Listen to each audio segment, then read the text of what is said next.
32-year-old bachelor Jason Witt appeared to have it all. I had just finished up my MBA.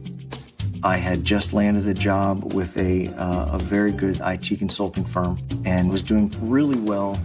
I was traveling almost every other week. But by the summer of 2005, Jason realized one thing was missing: love. I had come to this realization that I had probably dated a few girls in my past that I could have made a wonderful life with. My own level of commitment didn't allow that relationship to move forward. He would talk about, what can I do better? How can he make himself a good match for someone? As Jason plunged back into the dating scene, he was determined to get it right. That August, he joined an online dating site and quickly came across the profile of an attractive 24-year-old medical technician named Andrea Stanley. Just shot her a quick note just to say, hi, how are you? I'm Jason. And got a response pretty quick. The conversations that followed revealed clear chemistry. Andrea had a very engaging writing style. She made me laugh from the get-go. We had an easy time bantering back and forth, so it was enjoyable just talking to her, even though I hadn't heard her voice. Despite Jason's initial excitement, he did have one concern. I had never dated someone with a child. Knowing she had a daughter, I had some questions. I didn't know what that meant in terms of any custody issues. But Jason didn't have to worry about the father at all. On their first in-person date a few weeks later, Andrea opened up about her past.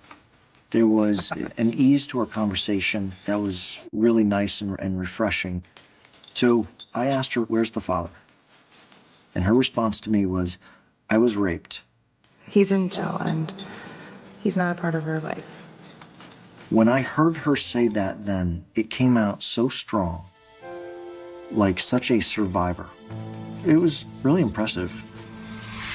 As the date wrapped up, Jason knew one thing was certain. There's no doubt it was a great date, and I definitely wanted to see her again.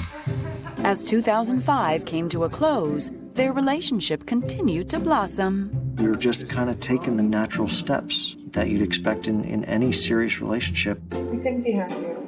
Me too. They got along well. She shared his sense of humor. They enjoyed each other's company. That did give me the feeling that they were right for each other. Then one night in February 2006, Andrea delivered some unexpected news. There was an uncomfortable silence, and she simply said, I have something to say. She seemed scared to tell me, and she said, I'm pregnant. I was obviously surprised, and I didn't want to make any decisions quickly. It'll be fine. But soon it became clear that Andrea wanted answers. After probably a week and a half, she started asking me questions. What's up, Jason? It's been 2 weeks. I said, I am committed to you. I love you. We will have this baby together. Let's see how you and I do, and then we can make decisions that will impact this child long term. Just one step at a time. Her response was, either we're getting married or we're not. Getting married when she was showing was not an option. Here was that moment to say yes or no. The decision came down to, yes, I'm in love with her, so I want to marry her. Jason knew in his heart he was making the right decision. But before Jason could even pop the question, he would be thrown into a vortex of lies, deceit, and manipulation that would destroy everything he believed in. He was just caught in this whirlwind of emotion. I can't imagine how someone can keep such a deep, dark secret. I didn't know what to do, and that's what just scared the dickens out of me.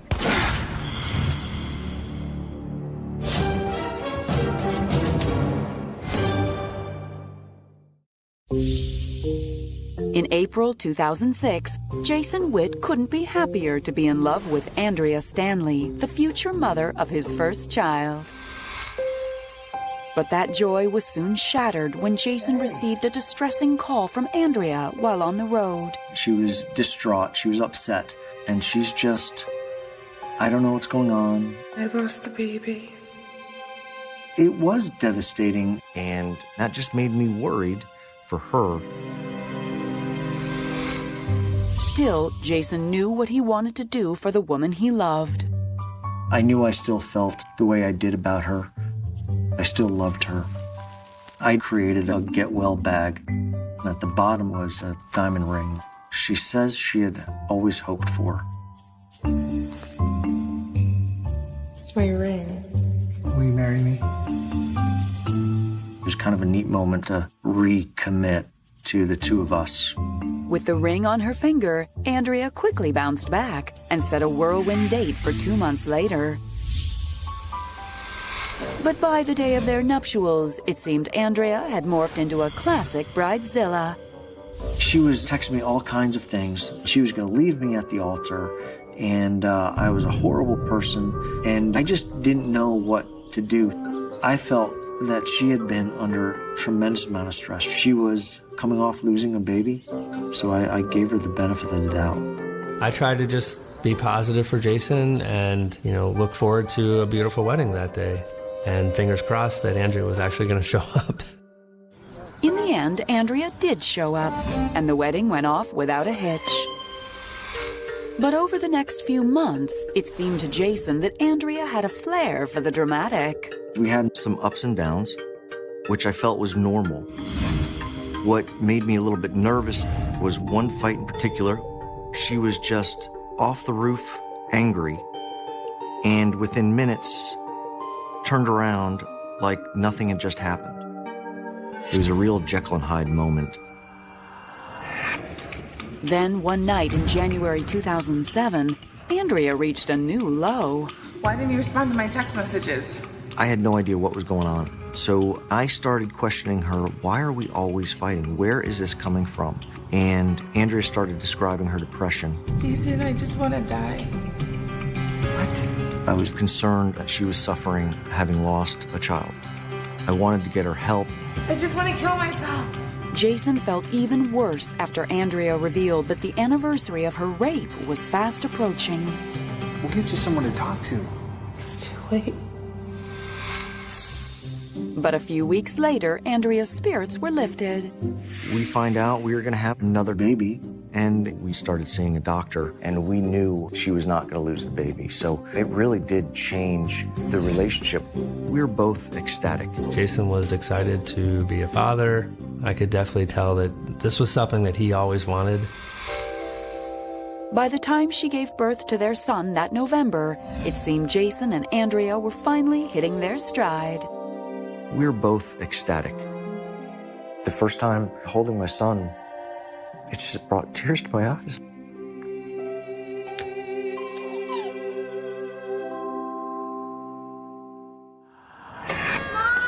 But unfortunately, the upswing didn't last long. I told you never to do anything like that. One night, Andrea got upset at a comment that was made by her daughter. I didn't do anything! She was in the kitchen, and I just hear a crash. Go to your room! Andrea! I run over, and then there's just broken glass all over the tile floor. She just had a fit of rage, and she just scared the heck out of me. So I said to her, Give me our son! Give me our son! Mom! It's okay, sweetie. You'll be fine. Give me our son! she would not hand me the baby. With no other choice, Jason called the police, which caused Andrea to pack both kids in the car and take off. At that point, I had no idea what she was capable of. It was just the tip of the iceberg.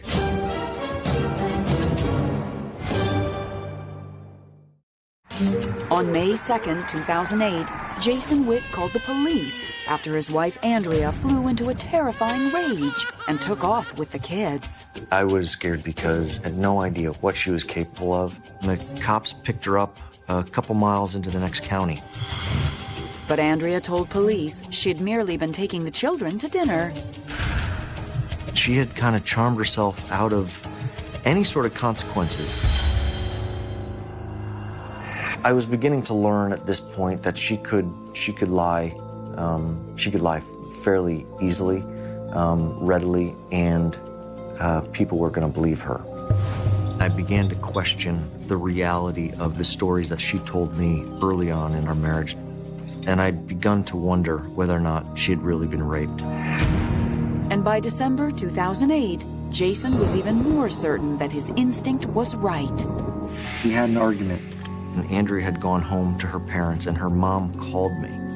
And so my question to her mom was, Did she ever get any help after her rape? her mom's response was, huh?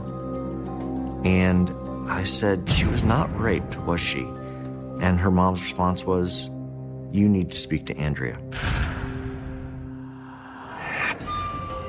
When Andrea finally returned home later that night, Jason did just that. We need to talk. She said to me, I was married. I didn't want you to find out. She told me that he did rape her, but she told me that he was the son of a prominent person in town. Her parents pressured her into marrying him anyway. Jason didn't believe a word she said. The dam broke because everything I believed about this woman was a lie. But despite it all, Jason wanted to somehow save the marriage. He believed that counseling was the best next step. I was shocked. I was very vocal with Jason in telling him that she was not going to change. But Jason was committed to the relationship. Things were good for at least a couple weeks, and she got pregnant again. I was happy, but Andrea can never follow through with counseling. So that was when I realized that I don't have a partner in this. This isn't a marriage if there's only one person fighting for it. With that, Jason felt there was only one thing to do. Leaving a pregnant woman was not an easy decision for me at all. On September 4th, 2009, after 3 years of marriage, Jason filed for divorce. He hoped the worst was behind him, but he was wrong. The day I filed for divorce was the day I basically set off a nuclear bomb. After giving birth to a second son, Andrea fought tooth and nail to keep their children from Jason. For over 2 years, a custody battle of epic proportions played out between the two of them. Jason and Andrea were basically sharing custody. She initiated 6 false allegations of child abuse against him, with Child Protective Services alleging all manner of child abuse. She initiated 2 or 3 police investigations against him as well. Every month I was dealing with a new accusation. I was dealing with accusations just left and right. This was just a harrowing experience, because when you're dealing with children, all she had to do was cry wolf, and the courts were going to believe her. But when all allegations against Jason were proven false, a judge finally held Andrea in contempt and ordered her to allow visitation immediately. I knew that Andrea was backed into a corner. For the first time, someone of authority had let her know that there were truly consequences to all this stuff that she was doing. Over the next several weeks, Jason was surprised to hear very little from his ex. There were no accusations. It was just quiet. And it felt good. It was her weekend to have the kids. So I dropped off the kids with Andrea, and I met some friends, and we went out and watched the Super Bowl. After getting home, I just went straight to my bedroom, and I just crashed.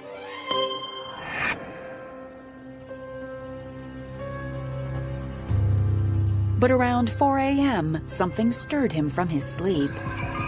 I remember hearing a shuffle right next to my bed, and I felt a crack right against my head.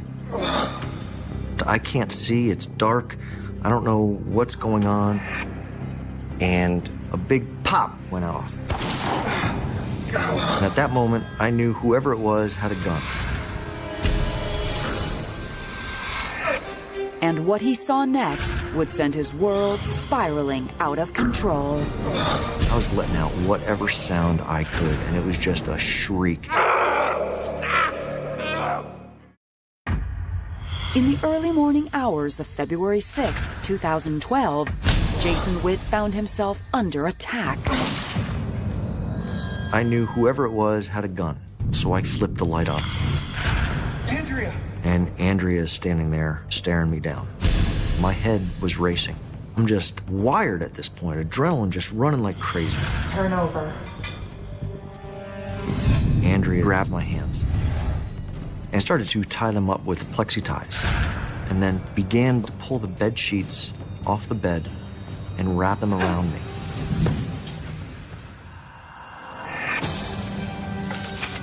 Andrea! No! You're gonna kill me! I'm not gonna kill you, Jason. I love you. Stop struggling. I couldn't breathe, and I could feel the plexi cuffs just loosening just that little bit. Eventually, I just pulled my arms out of the plexi cuffs, put a hole through the saran wrap.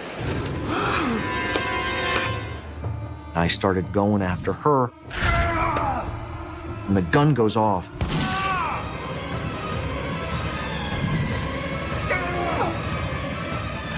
She was trying to shove her way into the room, so I started hitting her over the head with the gun.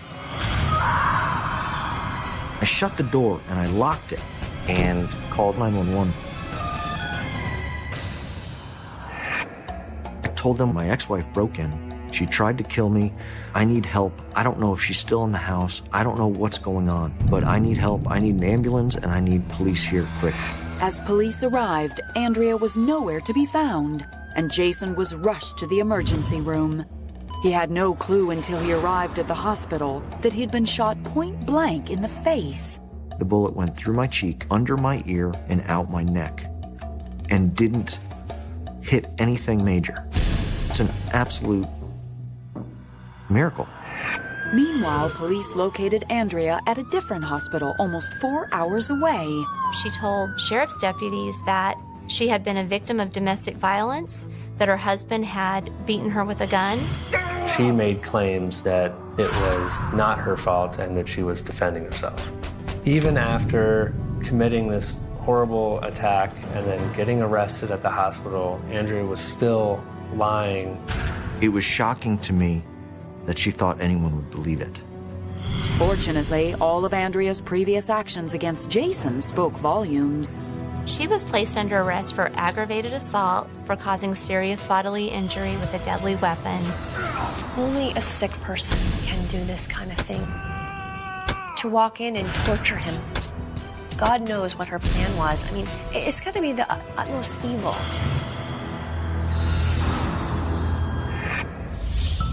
On May 14th, 2013, Andrea went to trial, claiming she was a victim of domestic violence. But prosecutors were confident with the trail Andrea herself had left behind. One of Andrea's boyfriends testified about the things that she had done with him that were very, very similar to what Jason had gone through. There was also evidence from a psychiatrist that she was a habitual liar. There was clear proof that Andrea had a disturbing pattern of terrorizing the men in her life. I think Andrea is a very miserable, sad, sick individual. And it's just sad that her demons really ran so deep, she couldn't overcome them. After 2 days of testimony, Andrea Stanley was convicted on all counts and was sentenced to 50 years in prison. There was just a huge sense of relief. It just felt like 8 years of absolute hell was finally over. Today, Jason continues to question everything he ever knew about Andrea. I keep wondering how all this happened. I mean, there isn't a single word that she ever told me that I can truly rely on as honest truth. And when he thinks about committing to a relationship, Jason keeps his focus on the people who matter most. Jason has really stepped up. He is a full-time single dad. I think this has really turned him into a stronger person for the long run. The boys and I are catching up on what we missed out on. And it's been just unbelievable to watch the kids grow, to have them come out of this situation, especially my oldest. That little kid is my hero. I can't look back on the last couple years of the time I've spent with my boys without anything but complete joy.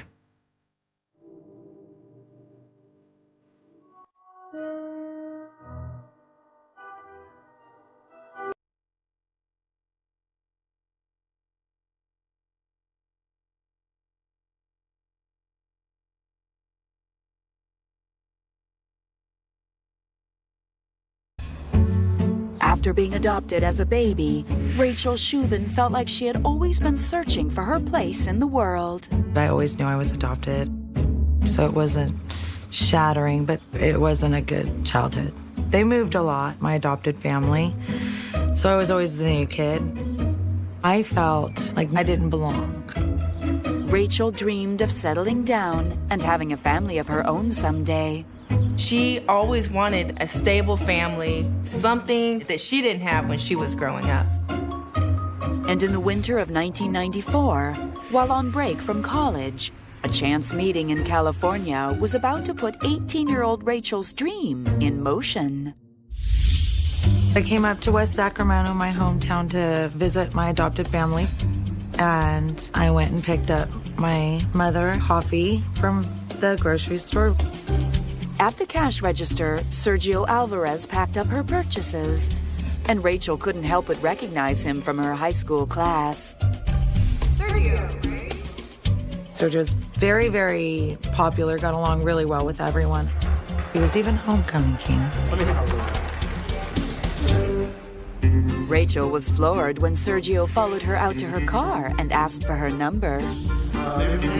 So super flattered. This good-looking man asked me to go out with him. A few days later, the two went out for dinner. And afterward, Rachel felt herself being swept off her feet. We went back to his house, and he played the keyboard for me. Told me he couldn't breathe without me. It was so sweet and romantic. She found him to be very endearing and big and attractive, and it didn't take them long to fall in love. Sergio had this giant family. I liked that he had these roots.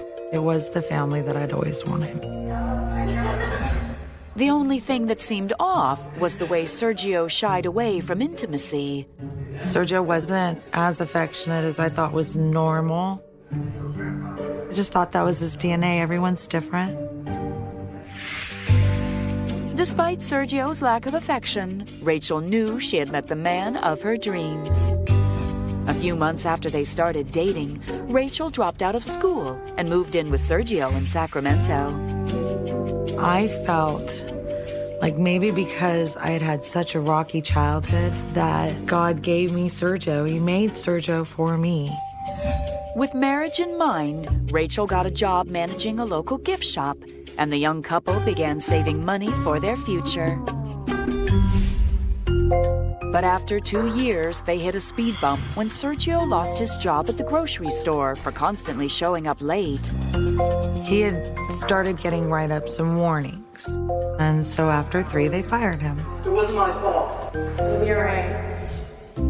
But Sergio quickly landed on his feet when one of his friends hooked him up with a job on a ranch for troubled teens. They needed guidance counselors, men that live there, and give them the rules and to get them used to structure, discipline. He loved that job. The only problem was that the ranch was in Nevada, 7 hours away. But he was gone 8 days and home 6 days. And when he's at work, he's not available. I've never minded being alone, but it was hard to be in a relationship with someone far away a lot. With Sergio gone so much, Rachel became close to a woman who worked nearby named Kate. She helped Kate out when Kate was working. She would watch Kate's children. Rachel was eager for Sergio to meet her new friend. So on one of his weeks at home, Rachel invited Kate over for the evening. But later that night, Sergio made a disturbing confession to Rachel. Sergio tells Rachel that Kate came on to him and tried to kiss him.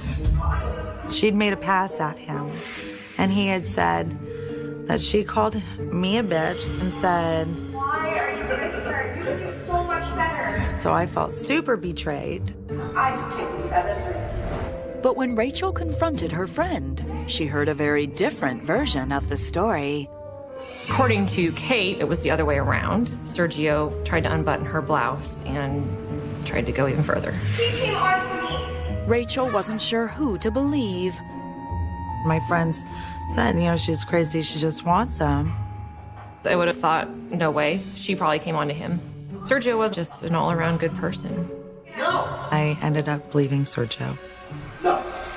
But Rachel would soon find out that Sergio was far from the knight in shining armor he pretended to be. Underneath it all, he was evil. He was psychologically off. He threw away a good life to be a monster. I knew it.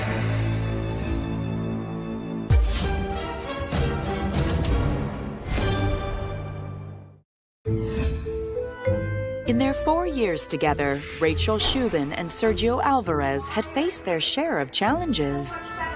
Then, in the fall of 1998, Sergio came home from his job on a ranch in Nevada with more bad news. What's going on? What happened? Lost my job. He said that a boy had made an allegation that he was too rough in one of the restraining moves that they were allowed to make on kids when they became out of hand. Rachel, it was not my fault, all right? Sergio was let go, and Rachel decided to just be glad he was home. I was so relieved that he wasn't going to be gone all the time. Luckily, someone in Sergio's large network of friends quickly helped him land a new job delivering baked goods in the neighborhood.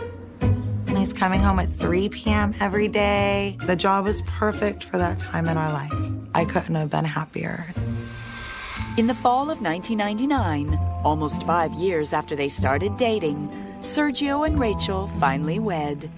Within a year, the newlyweds welcomed a baby girl, and 2 years later, Rachel was pregnant again with a little boy. Sergio had given Rachel the family she'd always dreamed of. They seemed very happy.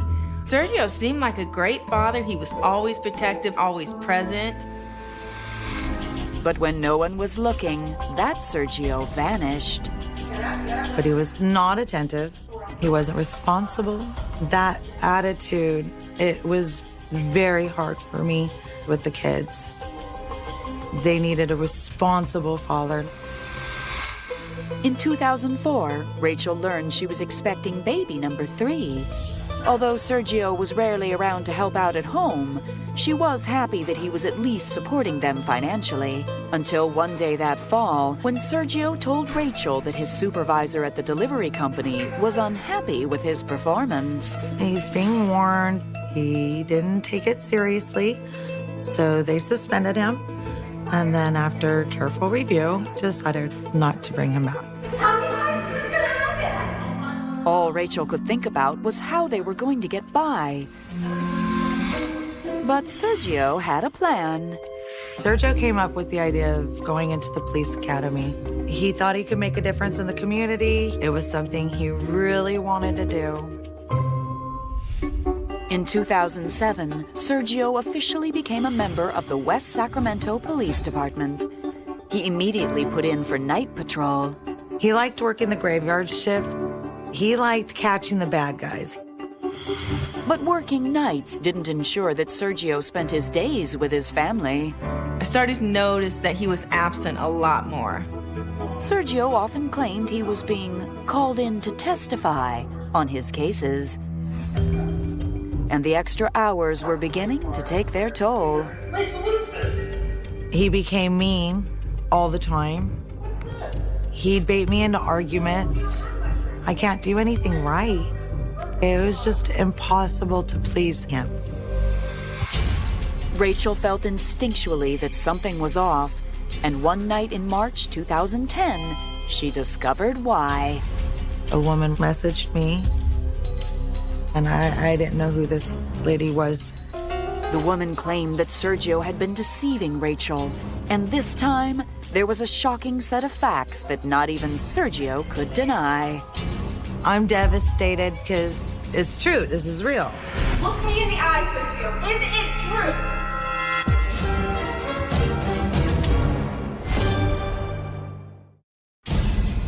In 2010, Rachel Alvarez received a shocking message from a woman she'd never met. Even though I didn't know her, she said that she couldn't stand that I was being subjected to so much behind my back. She had to do the right thing. She said that Sergio was having an affair. The woman said that Sergio had been romantically involved with one of her friends for over a year. She had dates and times and situations that she wouldn't know unless what she was telling me were in fact true. When Rachel confronted Sergio, he reluctantly admitted to the affair. You're sorry. My heart was broken. It's been going on for a year? He was very remorseful, said he loved only me. I'm devastated because it's true, this is real. It'll never happen again. Rachel struggled with what she should do, eventually deciding to put her family first and believe her husband. That was her family structure, and that was so very important to her. So she wanted to try to make it work with him. I wanted to give him the chance. I was willing to work past it. I loved him very much. So over the next few months, Rachel did her best to put the past behind her and focus on her family. He did seem to try. So I thought it was on the right track. But by 2011, after 17 years together, it seemed to get more and more difficult to keep Sergio content, especially in the bedroom. It seemed for him to get physical satisfaction, he had to be very aggressive. I thought he had like a guilty complex because of the affair. And so this is what it would take for him to be satisfied. Sergio, you're hurting. Rachel justified that as being, this is what my husband needs from me. This is what a wife does for her husband. I said, that doesn't seem normal, doesn't seem right to me. Rachel did her best to please her husband until September 2012, when Sergio came home with some devastating news. He opens up his wallet, and there's this groove where your badge goes. And I'm like, where's your badge? And he said, they put me on paid admin leave. A girl made an allegation. They accused me of things that had nothing to do. Sergio said that a woman he'd encountered on patrol had accused him of forcing himself on her. Some to the effect that if she didn't grope him, that he would cite her or give her a ticket. He said the Police Officer Association protects their officers from allegations like this because they are normal in this line of work. Why would he force someone to do something? It's very out there. Rachel was relieved by Sergio's explanation and hoped the incident would be resolved soon. Until Sergio was unexpectedly called into the station. I'm thinking, oh, is he in trouble? Then my doorbell rings. Yes. There were 6 or 7 patrol units in front of my house. I was in shock. What is going on? Rachel may have thought her marriage had hit rock bottom, but the real nightmare was only just beginning. You think you know someone, but you really don't. He would put that uniform on, and he got carried away with the power. I think he just snapped.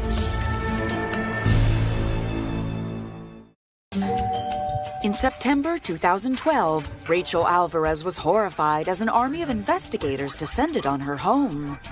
They had a search warrant with specified items that a judge had signed and given them permission to obtain. I was so terrified. They took all of their cell phones, their computers, tablets, anything that had any kind of communication technology. When Sergio returned, he told Rachel the allegations were more serious than he originally thought. What's going on? What now? They've taken DNA from him. I did not know what to think. This is all new, scary territory for me. And after 2 months with no word from investigators, Sergio finally sat Rachel down and showed her something shocking. It was a link to sex addiction in police officers. He told me, I'm a sex addict. I could be in a lot of trouble. Sergio admitted he'd had many affairs during their marriage. There's been a lot of them. He also told her that the current police investigation hanging over his head was serious. Please don't leave him. Rachel was torn. I loved him. I have a sense of loyalty to him. I don't want to be his wife, but I don't want to turn my back on him either. Rachel reluctantly agreed to stand by him. And later that night, she tried to learn everything she could about Sergio's addiction. In doing research to sex addiction, there are links to sexual predators' behavior. And that's when I read My Husband in Black and White. Something clicked in her head. Looking back, she could see the different traits. With every word, Rachel's eyes were open to the reality she'd been living in, and she thought back to Sergio's lack of intimacy and aggressiveness in bed. But I also began to remember the allegations from early in our relationship from Kate. He came on to me. And thought there might actually be substance to it. So I started thinking he really was a sexual predator. That's the moment I started fearing him. I knew I needed to get out. Over the next few months, Rachel quietly formulated a plan. And on January 3rd, 2013, she told Sergio she was taking the children out for the day. But instead, she packed up the car and fled to Florida. She had to be scared to take her kids, drive all the way across the country. Only fear can drive a woman to do that. And Rachel escaped not a moment too soon. 2 months later, Sergio was indicted on 35 counts, including aggravated kidnapping, rape, sexual penetration, and oral copulation by use of authority and duress. A woman came forward and said that she had been picked up by him and felt threatened to the point that she felt she needed to perform sexual favors in exchange for not going to jail. Eventually, investigators linked him to 5 more victims. The charges were more than I could wrap my mind around. I was physically ill for 2 weeks. At his trial in February 2014, Sergio pleaded not guilty, claiming the women's stories couldn't be trusted. But the prosecution argued that Sergio was a sexual predator who used his badge to hunt his victims. He would check the system for active warrants and pick names of women that he felt he could victimize. He'd take them in his car to some remote locations, wooded lots, back alleys, and they would have sex. Do me this favor, we'll go to jail. With DNA and victim testimony, there was no denying the truth. The physical evidence was overwhelming. I was just in shock. After 2 weeks of testimony and 9 days of deliberations, Sergio Alvarez was found guilty of 25 felony counts of rape, oral copulation by duress, and aggravated kidnapping. He was sentenced to 205 years in prison. Sergio put that uniform on, and he got carried away with the power that he had and used it against these women. You can't prepare yourself for the father of your children and the man you give 18 years of your life to be a monster. I think there was something always wrong with Sergio. I think he just snapped. Today, Rachel's focus is on her children. Sergio was like a firestorm that destroyed the home I built for my children and the roots that I'd always wanted for them. It's always going to be hard, but my children ground me. It's a tough road, but she's still standing and she's not going down, and she's going to be there for her children. Rachel is now content to have stepped out of Sergio's shadow and into her own future. I don't feel sorry for myself, but I'm not ashamed of myself. I'm ashamed of him. I'm not going to be a victim. I'm going to be a survivor.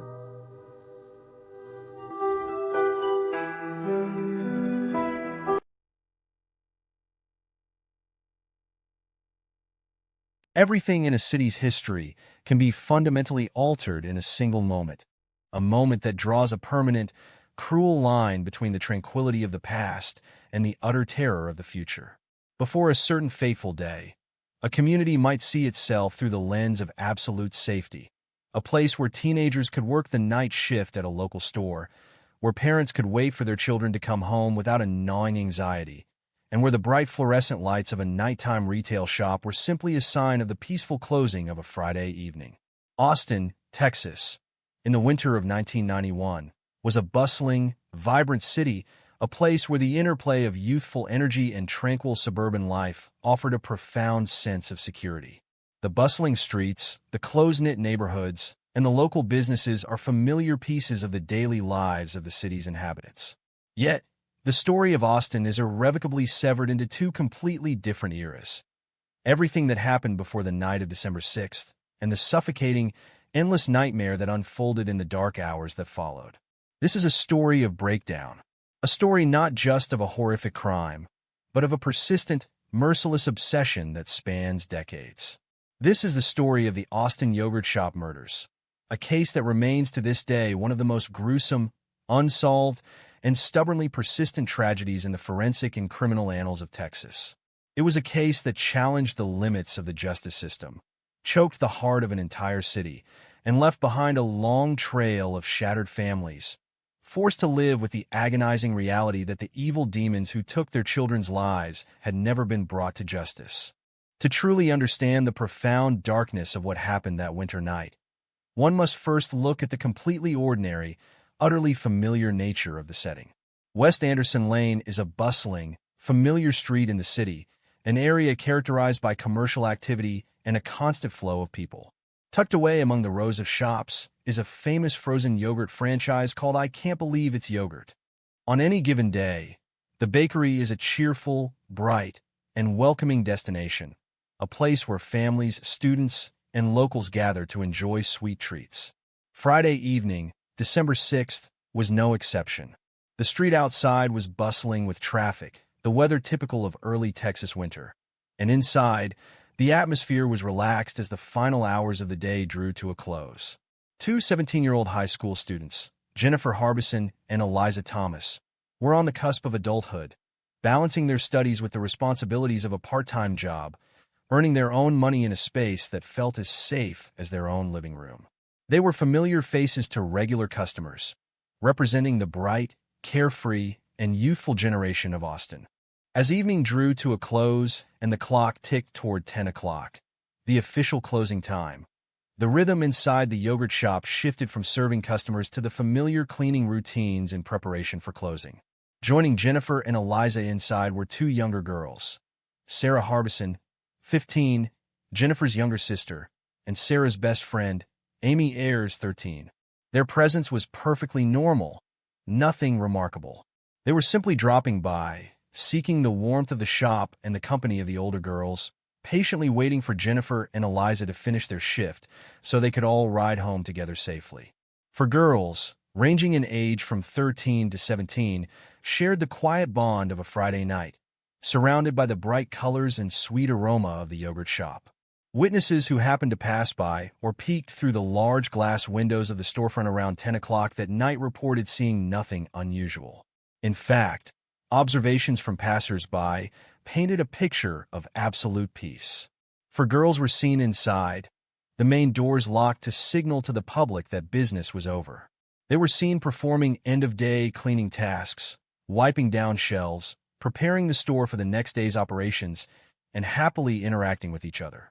They were described as cheerful, engaging in light-hearted conversations, completely unaware of the catastrophic violence that was about to be unleashed upon them. At precisely 10 o'clock, the doors were securely locked. The girls were still alive, happy, and together. What transpired during the agonizing, silent, and empty hours between 10 o'clock at night and the moments just before midnight remains one of the most dissected and deeply terrifying mysteries in American criminal history. Time was fractured into a terrifying void. At some point after the doors had been locked, the sanctuary of the brightly lit yogurt shop was breached. The circumstances of this intrusion, whether someone knocked and was allowed in by the girls out of misplaced trust, or whether an unknown individual or group forcibly forced their way inside, remains a chilling enigma. The only certainty is that the cheerful, everyday atmosphere of the closing shift was brutally shattered, replaced by a series of orchestrated, cold-blooded acts beyond human comprehension. For girls, who just moments before had been laughing and planning their ride home, suddenly found themselves trapped in a sudden, inescapable nightmare. The first undeniable sign that something terrible had happened didn't appear until nearly 2 hours later. At precisely 11:47 p.m., an Austin City Patrol officer was on duty patrolling the area. As his patrol car rolled through the streets near West Anderson Lane, the officer's attention was immediately drawn to a thick, swirling column of black smoke rising into the night sky. The smoke was coming directly from the roof of the I Can't Believe It's Yogurt shop. Recognizing the immediate danger of a building fire in the commercial district, the officer acted swiftly, radioing dispatch and requesting emergency fire assistance. At that particular moment, as the roaring fire engines ripped through the quiet streets of Austin with their blaring sirens, the situation was still seen as a standard emergency response to a tragic late-night property fire. No one could have imagined the sheer, unadulterated cruelty that awaited the first firefighters to enter the burning building.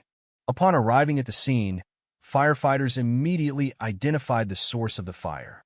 Someone had deliberately started it, causing a fierce blaze in the rear storage area of the building, a space completely hidden from view from the front and the street outside. As firefighters broke through the doors and battled their way through the thick smoke and intense heat, they deployed high-pressure water hoses to control the flames, working frantically to prevent the fire from engulfing the entire structure and spreading to neighboring businesses. As the flames gradually subsided and the thick smoke began to dissipate, the firefighters ventured deeper into the charred ruins of the storage room. It was there, amidst the still smoking rubble, the ashes, and the puddles of water from the fire hoses, that the true, horrific nature of this emergency was revealed. This was not simply arson or an electrical accident. The rapid response team had inadvertently stumbled into a slaughterhouse of unimaginable cruelty. Lying scattered across the floor of the dilapidated storage area were the bodies of 4 young girls: Jennifer Harbison, Eliza Thomas, Sarah Harbison, and Amy Ayers. The scene that unfolded before the first firefighters was utterly haunting, steeped in such brutality that it would forever scar the minds of every police officer, firefighter, and forensic expert who ever stepped through the doors of that building. All 4 girls had been stripped naked, completely bare. They were crammed together in the cramped space of the back room, their utter vulnerability exploited to the fullest by their captors. In a calculated, cold display of control, the victims' hands were twisted behind their backs and bound tightly. These restraints were not made of rope or tape brought in from outside, but were crafted from the girls' own clothing, a detail that adds to the extreme psychological brutality of the physical control. They were completely deprived of their ability to defend themselves, forced to endure unspeakable horror in the final moments of their lives. The physical evidence at the scene painted a dark and brutal picture of the girls' final suffering. The subsequent investigation would quickly reveal the horrifying truth that the victims had suffered sexual assault, with clear indications that at least some of the girls had been raped before being murdered. The culmination of this torture was a cold-blooded execution. Each of the 4 girls was shot once in the back of the head, a methodical killing, much like executions, designed with the sole purpose of ensuring no one survived and leaving no witnesses. The weapon used in this massacre was a caliber .22.0 pistol. It was a type of ammunition so common in America at the time that it would later severely hinder the investigation because it provided almost no distinctive ballistic traces for tracing. In a detail that underscores the absolute inhumanity of the perpetrators, the youngest victim, 13-year-old Amy Ayers, suffered even more horrific violence. She was shot not once, but twice, one bullet lodged in her back and the other in her head. The horror of this crime did not end with the executions. The perpetrators displayed a terrifying level of forensic knowledge, executing a deliberate and extremely cruel plan of sabotage to erase all evidence of their presence and identity. Before fleeing the scene, the murderers ransacked the store searching for cleaning chemicals and flammable liquids. They systematically poured these volatile substances directly onto the bodies of the 4 girls and scattered them across the surrounding floor. They then ignited these substances, creating a fierce, blazing fire that initially attracted the attention of the patrol officer. The fire triggered a meticulously planned act of destroying forensic evidence. The intense, scorching heat generated by the burning chemicals, combined with thousands of gallons of water sprayed under high pressure by firefighters to extinguish the flames, created a catastrophic environment for evidence preservation. This combination of fire and water systematically swept away, incinerated, and destroyed the most fragile and crucial elements of the crime scene. Bloodstain patterns were distorted, fingerprints melted, and most devastatingly, a vast amount of invaluable DNA evidence, the very biological material that could undeniably identify the murderers, was permanently lost in the ashes and sewage. The discovery of the bodies at the I Can't Believe It's Yogurt store sent a shockwave that paralyzed the entire Austin Police Department and spread throughout the city. It was a crime of unprecedented barbarity, targeting innocent teenage girls in a normal, public setting, to the point that it defied all reasonable understanding. The police found themselves amidst the charred ruins of a local business, staring at a crime scene meticulously and deliberately damaged. They were left with 4 extremely young victims, an extremely rare type of ammunition, and a desperate demand for justice from a community gripped by terror. The events of December 6, 1991, marked the brutal end of 4 young lives and the agonizing beginning of an investigation that would twist, turn, and stumble for decades, leaving behind a legacy of false hopes, legal quagmire, and a haunting question that remains unanswered to this day. The fire has been extinguished, but the darkness it left behind will haunt the city of Austin for generations to come.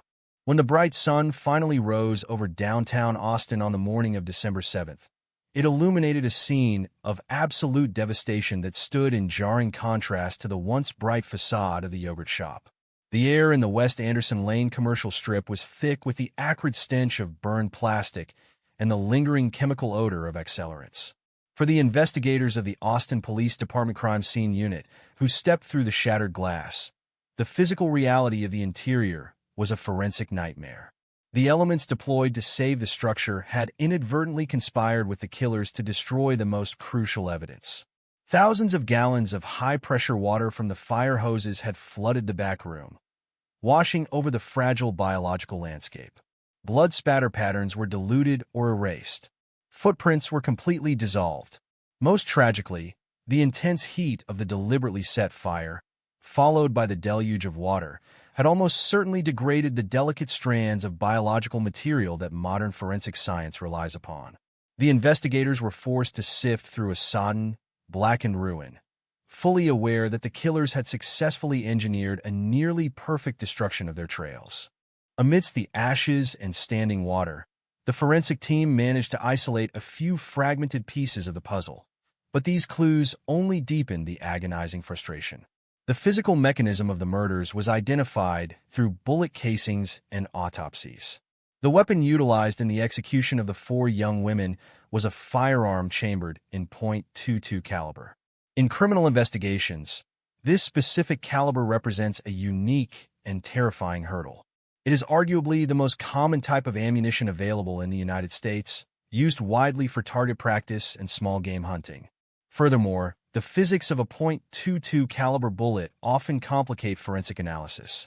Upon entering a human skull, a bullet of this size frequently lacks kinetic energy to exit, instead ricocheting internally and deforming the lead projectile beyond the point of reliable ballistic matching. The detectives knew that the murder weapon could belong to virtually anyone, and matching the microscopic striations on the deformed bullets to a specific barrel would require impossible luck rather than methodical police work. As physical evidence offered dead ends, investigators turned their attention to the potential motive, attempting to reverse engineer the psychology of the crime. The most immediate irregularity was the state of the cash register and the store safe. Approximately $540 had been removed. On its surface, this detail suggested a robbery that had spiraled catastrophically out of control. It was a plausible initial theory, as an armed robbery at a retail establishment just before closing time is tragically common. However, the sheer scale of brutality inflicted upon the victims directly contradicted the profile of a typical armed robber. A thief motivated purely by financial gain typically seeks a rapid exit. The perpetrators in the yogurt shop had chosen an entirely different path. They had lingered, taken time to force 4 individuals into a confined back room, systematically strip them of their clothing, and bind their hands behind their backs using their own garments. This level of degradation and methodical staging pointed toward a motive far more sinister than the theft of $500. The robbery appeared to be either a secondary thought or a deliberate misdirection designed to mask the true nature of their sadistic intent. The horrifying revelation of the crime sent a paralyzing shockwave through Austin. The victims were not involved in high-risk behaviors. They were teenage girls working a part-time job in a brightly lit retail store in a safe neighborhood. The realization that such profound evil could penetrate so mundane an environment caused a collective psychological trauma. Parents imposed strict curfews, hardware stores reported shortages of deadbolt locks, and pervasive suspicion blanketed the city. The intense public fear rapidly mutated into overwhelming political pressure directed squarely at the police department. The mayor and an increasingly frantic populace demanded immediate answers. This scrutiny was further amplified by a relentless media frenzy. News vans camped outside the police headquarters, and every local broadcast opened with updates on the murders. While the media attention kept the case in the public eye, it created a chaotic investigative environment. The police tip lines were flooded with thousands of calls, ranging from well-meaning observations to malicious falsehoods. Detectives were forced to expend enormous amounts of time chasing down these leads, navigating a blinding fog of information that threatened to bury the actual facts of the case. Driven by desperation and the crushing weight of public expectation, the investigation expanded in every conceivable direction. Detectives interviewed hundreds of individuals, looking into former employees, local sex offenders, disgruntled customers, and transient populations passing through the Austin area. They collaborated with behavioral science units, concluding that the crime was highly likely committed by more than one person, given the logistical difficulty of one individual simultaneously controlling for unrestrained victims. Yet, despite the massive deployment of resources, the case slowly began to stall. Weeks dissolved into months, and months stretched into years. The original detectives on the case were reassigned or retired, passing the massive files to a new generation of investigators who had to familiarize themselves with mountains of inconclusive evidence. For the families of Jennifer Harbison, Eliza Thomas, Sarah Harbison, and Amy Ayers, this passage of time was an agonizing purgatory. They were forced to live with the daily torment of their loss, while watching the promise of justice gradually fade. The yogurt shop murders became a cold case, a dark stain on the history of the police department. The prolonged stalemate was violently broken in the late summer of 1999, 8 years after the flames had destroyed the crime scene. A renewed investigative effort, driven by cold case detectives looking at the old files with fresh eyes, shifted the focus onto a group of 4 local young men who had been teenagers at the time of the murders. Robert Springsteen, Michael Scott, Maurice Pierce, and Forrest Wellborn had a history of minor delinquencies in the early 90s. While they had been briefly considered and dismissed in the initial chaotic aftermath of the crime, the new investigative team theorized that their juvenile indiscretions might have escalated into unimaginable violence. The police narrative began to coalesce around the idea that these 4 youths had decided to rob the yogurt shop, a decision ending in a horrific massacre. The authorities moved aggressively to bring them in for questioning under the belief that the bonds of their teenage friendships could be fractured through intense interrogation. finally providing the breakthrough the city needed. The interrogations that followed are a dark study in the psychological mechanics of modern police interviews. The suspects were isolated in small, windowless rooms, cut off from the outside world and legal counsel. They were subjected to hours of relentless, aggressive questioning by experienced detectives trained in techniques designed to break down a suspect's psychological defenses. The investigators employed tactics of minimization and maximization, suggesting the murders were a tragic accident that could be explained away, and then pivoting to threats of the death penalty if they refused to cooperate. They presented fabricated evidence, claiming they had witnesses and forensic proof tying the men to the scene, creating a suffocating atmosphere of inevitable doom. Sleep deprivation, disorientation, and the overwhelming authority of the interrogators combined to create an environment where the truth became subjective. The most immediate priority for the suspects became finding a way to make the relentless psychological pressure stop. It was a crucible designed not necessarily to discover the objective facts of that December night, but to extract a narrative matching the police theory. The breaking point arrived with tragic inevitability. Under the crushing weight of the coercive interrogation tactics, both Robert Springsteen and Michael Scott eventually fractured. Exhausted, terrified, and psychologically manipulated, they provided recorded statements admitting to their participation in the brutal murders at the yogurt shop. They signed typed documents confessing to a crime that had haunted the city for 8 years. However, the victory claimed by the police department was immediately hollowed out by glaring inconsistencies. The confessions provided by Springsteen and Scott contradicted each other on fundamental details of the crime, including who shot which victim, the sequence of events, and the exact roles played by the other accused men. Furthermore, almost immediately after being removed from the suffocating environment of the interrogation room, both men vehemently recanted their statements. They claimed with desperate urgency that they had been forced into false confessions through extreme intimidation and threats of execution. Despite these profound flaws, the lack of corroborating physical evidence, and the immediate retractions, the authorities possessed what they desperately needed to close the case. The signed confessions were treated as the ultimate triumph, setting a disastrous course for a legal battle that would further traumatize the victims' families. The foundation of the impending prosecutions rested perilously upon the fragile shoulders of these violently disputed admissions. The criminal justice system in Texas was preparing to deploy its most severe punitive measures, including the irrevocable sanction of capital punishment, based entirely on statements and testimonies extracted under conditions of extreme psychological duress. As the new millennium rapidly approached, the anxious citizens of Austin braced themselves for the highly anticipated courtroom spectacles, completely unaware that the long-awaited trials would only plunge the tragic saga into a much deeper abyss of constitutional violations, profound heartbreak, and insurmountable forensic contradictions, leaving the grieving families entirely shattered once again. The sterile, wood-paneled courtrooms of Travis County became the agonizing theater where the next chapter of this tragedy would unfold, stripping away the lingering illusions of a swift or clean resolution. In the years 2001 and 2002, the highly anticipated trials of Robert Springsteen and Michael Scott finally commenced, drawing the breathless attention of a city that had spent a grueling decade demanding a reckoning. The atmosphere within the crowded gallery was entirely suffocating, thick with an unbearable cocktail of grief, lingering terror, and an almost desperate hunger for absolute closure. For the exhausted families of Jennifer Harbison, Eliza Thomas, Sarah Harbison, and Amy Ayers, stepping into that courtroom meant forcing themselves to inhabit the exact same physical space as the young men formerly accused of slaughtering their beloved daughters.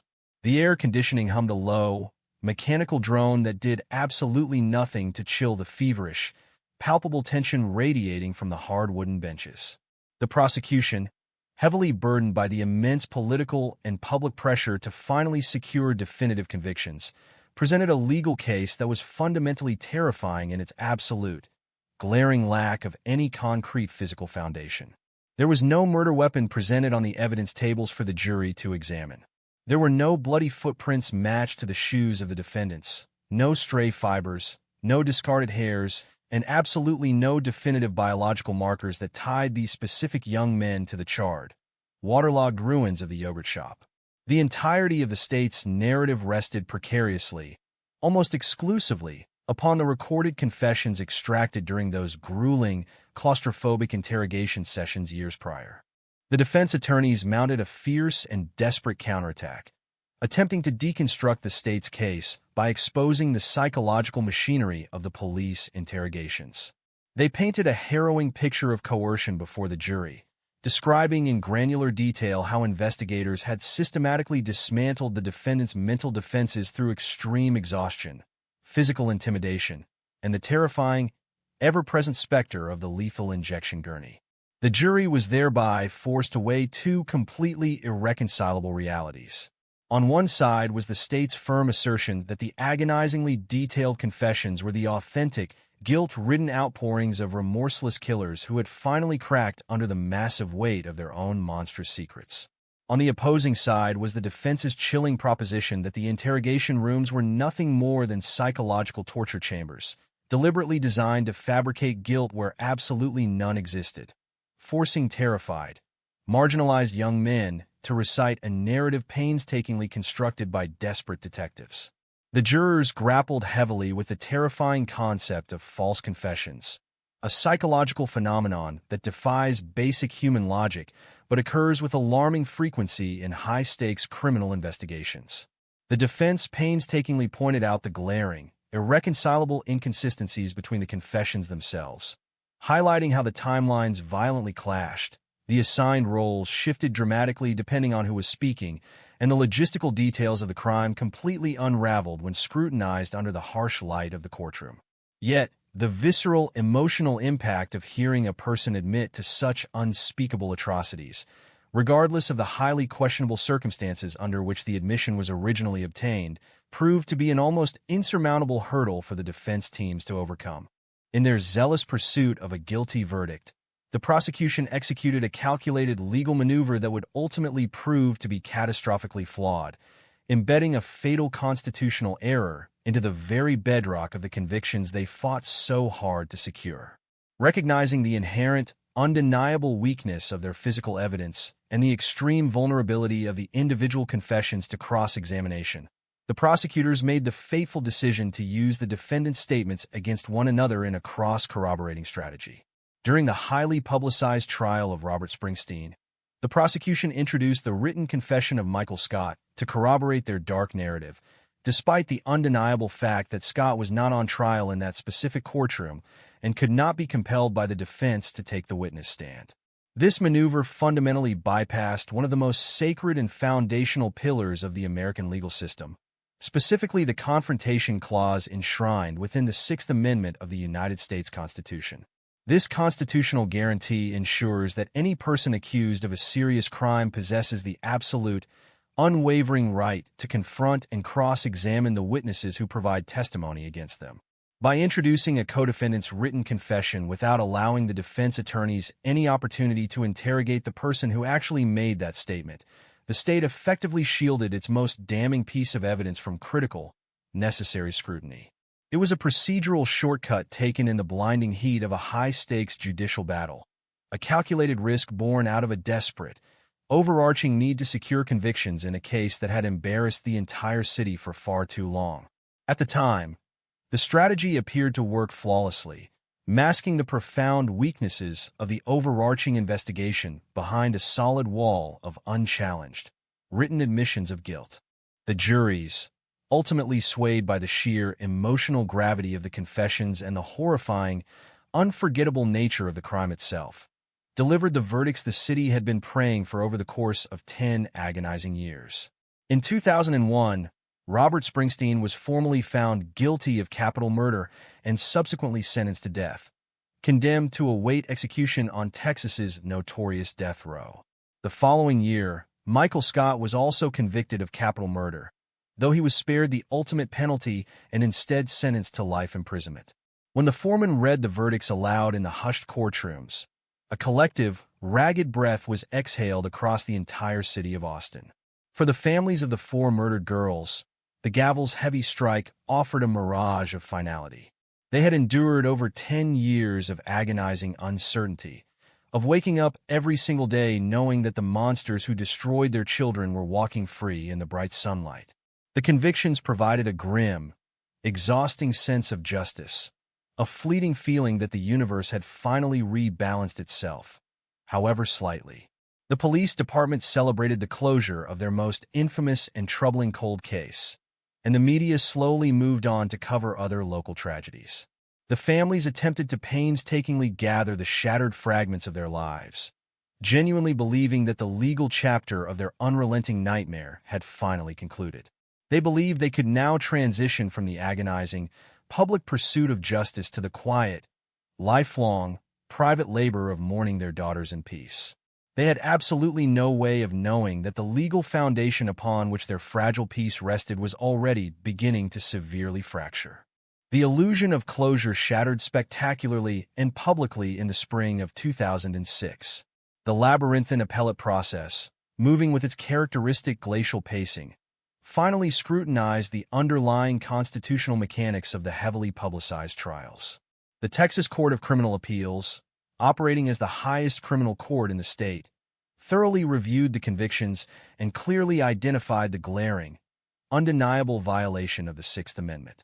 The appellate judges ruled definitively that the prosecutor's deliberate use of Michael Scott's uncross-examined confession during Robert Springsteen's trial and the reciprocal, identical strategy used in Scott's subsequent trial was a fundamental breach of constitutional rights that irreparably tainted both verdicts. The court ordered that the convictions be thrown out immediately, entirely dismantling the hard-fought legal victories that the city and the families had so desperately clung to for comfort.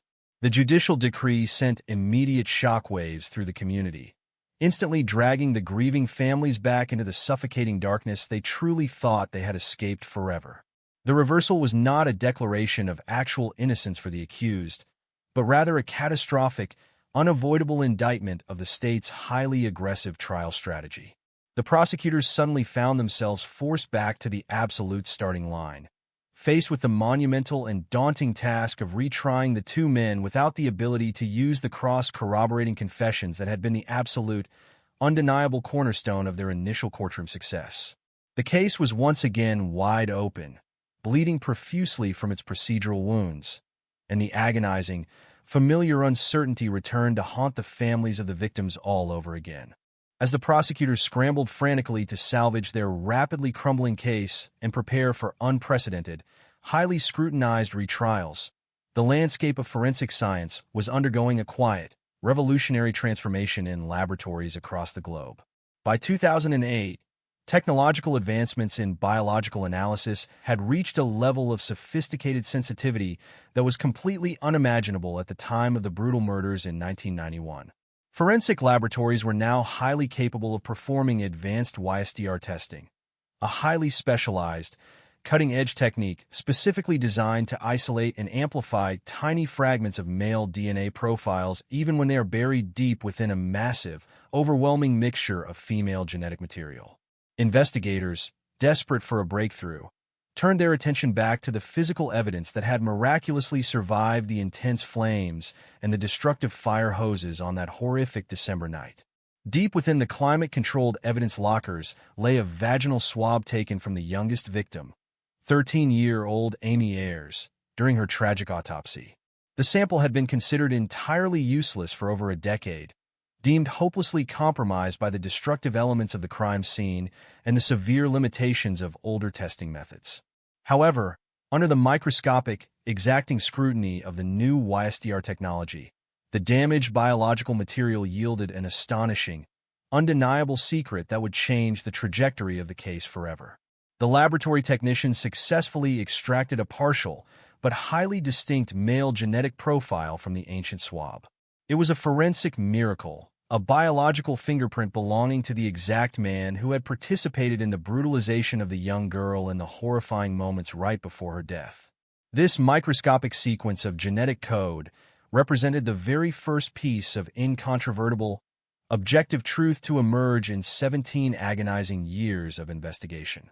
The discovery of the male DNA profile triggered an immediate, high-stakes comparison against the genetic markers of the four men who had been the central, obsessive focus of the investigation for nearly a decade.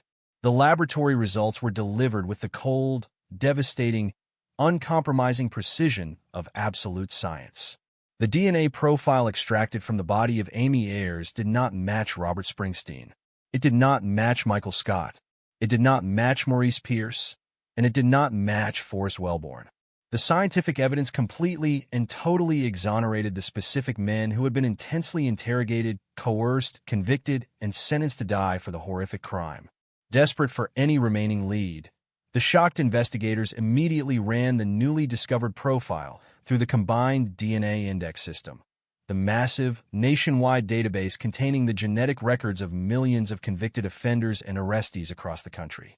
The computer servers churned through the vast amounts of data, searching tirelessly for a mirror image of the killer's biological signature. The result was a chilling, echoing, empty void. There was absolutely no match. The unknown male profile belonged to a ghost, a terrifying phantom who had slipped through the fingers of the law and vanished entirely into the dark anonymity of the world. In the face of this irrefutable, undeniable scientific proof, the state of Texas had absolutely no choice but to completely abandon its crumbling case against the accused men. In 2009, all remaining charges against Robert Springsteen and Michael Scott were officially and permanently dismissed, and they walked out of prison as completely free men, having lost nearly a decade of their lives to a catastrophic, monumental failure of the criminal justice system. The Austin yogurt shop murders had come tragically full circle, returning to the absolute darkness of a completely unsolved, terrifying mystery. The families of Jennifer, Eliza, Sarah, and Amy were left standing completely alone in the ruins of their shattered faith in the legal system, forced to confront the agonizing, unbearable reality that the true monsters who had butchered their children that cold December night had orchestrated a perfect crime, and were still out there, hiding comfortably behind a veil of microscopic anonymity, completely untouched by the hands of justice. The shadow cast by the dismissal of the charges against Robert Springsteen and Michael Scott in 2009 did not merely linger over the city of Austin. It settled like a dense, impenetrable fog that fundamentally altered how the community understood the boundaries of justice and failure. For nearly 2 decades, the narrative of the yogurt shop murders had been tethered to the belief that human error, aggressive interrogation, and circumstantial desperation could eventually be corrected by the cold, unyielding machinery of the appellate courts and the brilliant precision of modern forensic science. Yet, as the legal dust finally settled, the chilling reality of the situation became glaringly apparent to everyone involved. The system had not simply corrected itself. It had broken down completely, exposing a profound, terrifying chasm where accountability was supposed to live. The 2 men who had spent nearly 10 years of their lives behind bars, one staring down the executioner's gurney, the other condemned to a lifetime behind concrete walls, walked out into a world that owed them an unpayable debt, while the actual perpetrators of the massacre remained completely invisible, shielded by the passage of time and the catastrophic missteps of an overwhelmed police department. The families of Jennifer Harbison, Eliza Thomas, Sarah Harbison, and Amy Ayers, who had placed their fragile hopes in the verdicts of those early courtroom trials, were thrust back into an emotional purgatory far more agonizing than the one they had endured while the case was cold. They were forced to confront the horrifying truth that the closure they had been promised was an illusion, a temporary analgesic administered by a legal system desperately seeking to heal its own public embarrassment rather than uncover the unvarnished truth. The public outrage that had once fueled the frantic search for suspects slowly morphed into a heavy, suffocating silence, a collective national exhaustion born from the realization that some crimes are so dark, so meticulously engineered in their brutality, that human institutions are simply powerless to illuminate them. The investigators who inherited the massive, sprawling case files found themselves staring at a mountain of paperwork that served as an unflattering monument to institutional hubris, where every lead had been thoroughly exhausted, every theory had been aggressively tested and subsequently debunked, and every piece of physical evidence had either been destroyed by the flames of 1991 or had pointed toward a ghost whose identity was locked away in an empty database file. The physical storefront on West Anderson Lane, long since repainted, remodeled, or repurposed by subsequent tenants, carried no visible scar of the horror that had unfolded within its walls.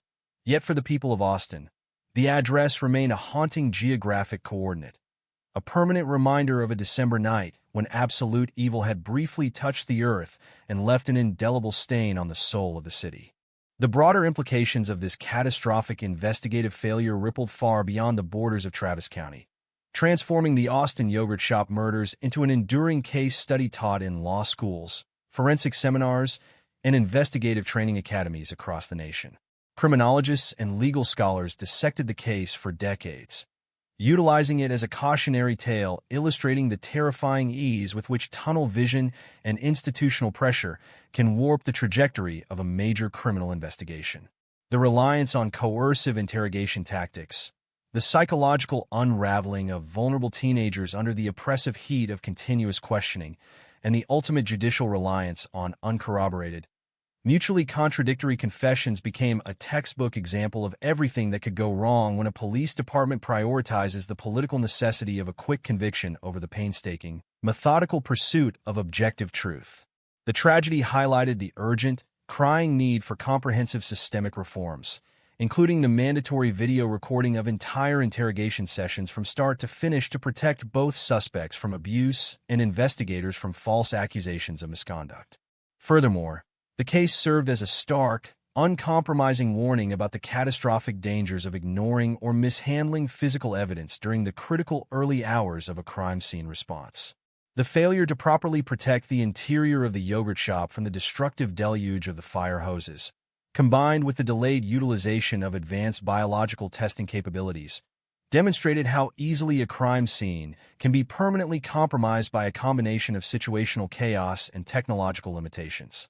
Yet, while the academic world used the case to advocate for better policing, more rigorous standards of evidence, and a heightened awareness of false confessions, these structural improvements offered cold comfort to the people whose lives had been irreparably shattered by the events of that fateful night.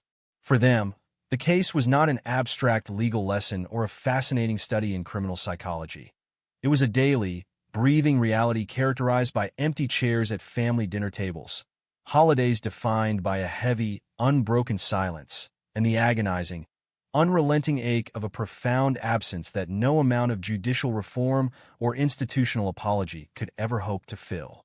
As the years marched forward and the case drifted further into the annals of American true crime history, the physical absence of the victims became a generational ache, transforming the memory of Jennifer, Eliza, Sarah, and Amy into sacred touchstones of youthful innocence brutally stolen.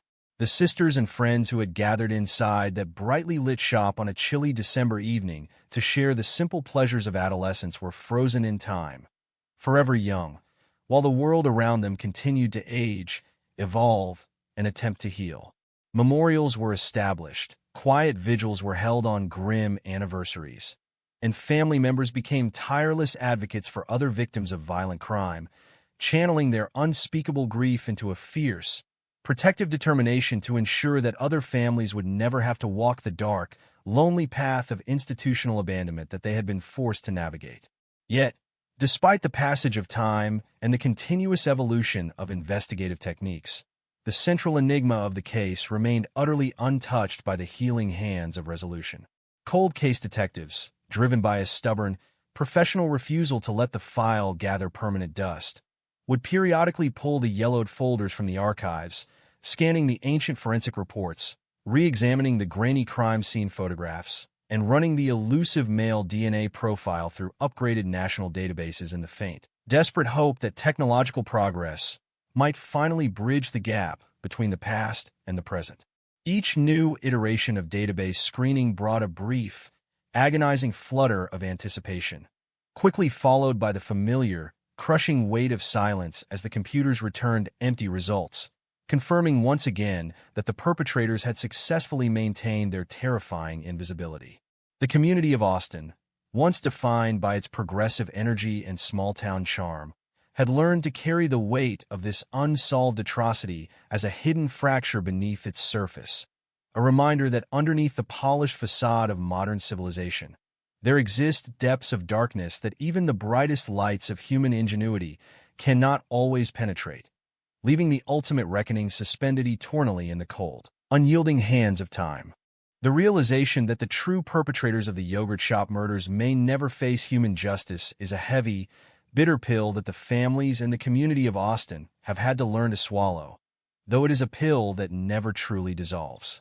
Decades have passed since the chilling night of December 6, 1991. Yet the emotional landscape of the city remains permanently scarred by the events that unfolded behind those locked glass doors. The narrative of the case is a stark reminder of the limitations inherent in human legal systems, where the pursuit of truth is constantly obstructed by procedural missteps, institutional biases, and the fragile, perishable nature of physical evidence. When the final charges were dismissed in 2009, it marked not a new beginning, but a profound, exhausting exhaustion, a moment where the machinery of the law simply ground to a complete halt, leaving behind a vast expanse of unanswered questions. The two men who had lost a decade of their youth to the prison system walked out into a changed world, their lives irrevocably disrupted by the systemic rush to judgment, while the actual killers remained safely tucked away in the shadows of anonymity, shielded by the passage of time and the catastrophic failures of the initial investigation. For the parents, siblings, and loved ones of Jennifer Harbison, Eliza Thomas, Sarah Harbison, and Amy Ayers, the absence of a legal conclusion means that healing can never be absolute or final. Their grief is not a static emotion, but a living, breathing entity that evolves alongside them, coloring every holiday, every family gathering, and every quiet moment of reflection with the haunting memory of what was so violently stolen from them. They have had to construct their lives around a permanent void, finding moments of peace not in the courtroom verdicts or the promises of institutional accountability, but in the enduring power of their memories and the quiet, resolute dignity with which they have carried their immense burden through the years. The investigative files, now yellowed with age and stored away in climate-controlled archives, stand as an enduring testament to both the heights of human tragedy and the sobering boundaries of forensic capability, a silent monument to a dark winter night that forever altered the conscience of a city and left an indelible mark on the history of American true crime. As new generations of detectives inherit the lingering files, the hope for a resolution burns like a faint, distant ember in the dark, a reminder that while justice may be delayed or even denied in this earthly realm, the memory of the four young women who walked into a yogurt shop on a Friday evening in 1991 remains fiercely protected by those who refuse to let them be forgotten, ensuring that their names, their bright spirits, and the tragedy of their untimely deaths continue to echo through the corridors of time as a solemn warning and a timeless plea for truth. The legacy of the 1991 Austin yogurt shop murders extends far beyond the geographic boundaries of Texas, cementing itself as a profound and chilling milestone in the history of American criminal justice. When a crime of this magnitude occurs, leaving behind 4 dead teenage girls and an entire community stripped of its innocence, the reverberations do not simply dissipate with the passing of years or the closing of active case files. Instead, the tragedy transforms into a permanent cultural scar, a dark reminder of the fragile boundary that separates the quiet, predictable routines of daily life from the unimaginable abysses of human cruelty. For the residents of Austin, who watched their city transition from a close community into a metropolis forever shadowed by an unsolved nightmare, the December night of 1991 remains a temporal dividing line. Everything before that night belongs to an era of unblemished innocence, while everything after is weighed down by the heavy, sobering awareness that evil can wear an ordinary face and slip unnoticed through the brightly lit commercial strips of a peaceful neighborhood. The physical storefront on West Anderson Lane may have changed hands, its walls repainted and its interior remodeled to serve new businesses, but the address carries an invisible gravity that no commercial enterprise can ever truly erase. It exists as a quiet, haunting monument to 4 young lives cut brutally short, a place where locals still pause in reflection, carrying the collective memory of a community forced to grow up overnight and confront the terrifying reality that justice is not guaranteed in this world. The families of Jennifer Harbison, Eliza Thomas, Sarah Harbison, and Amy Ayers have borne the heaviest burden of this unfathomable tragedy, navigating a long labyrinth of grief, false hope, and institutional disappointment.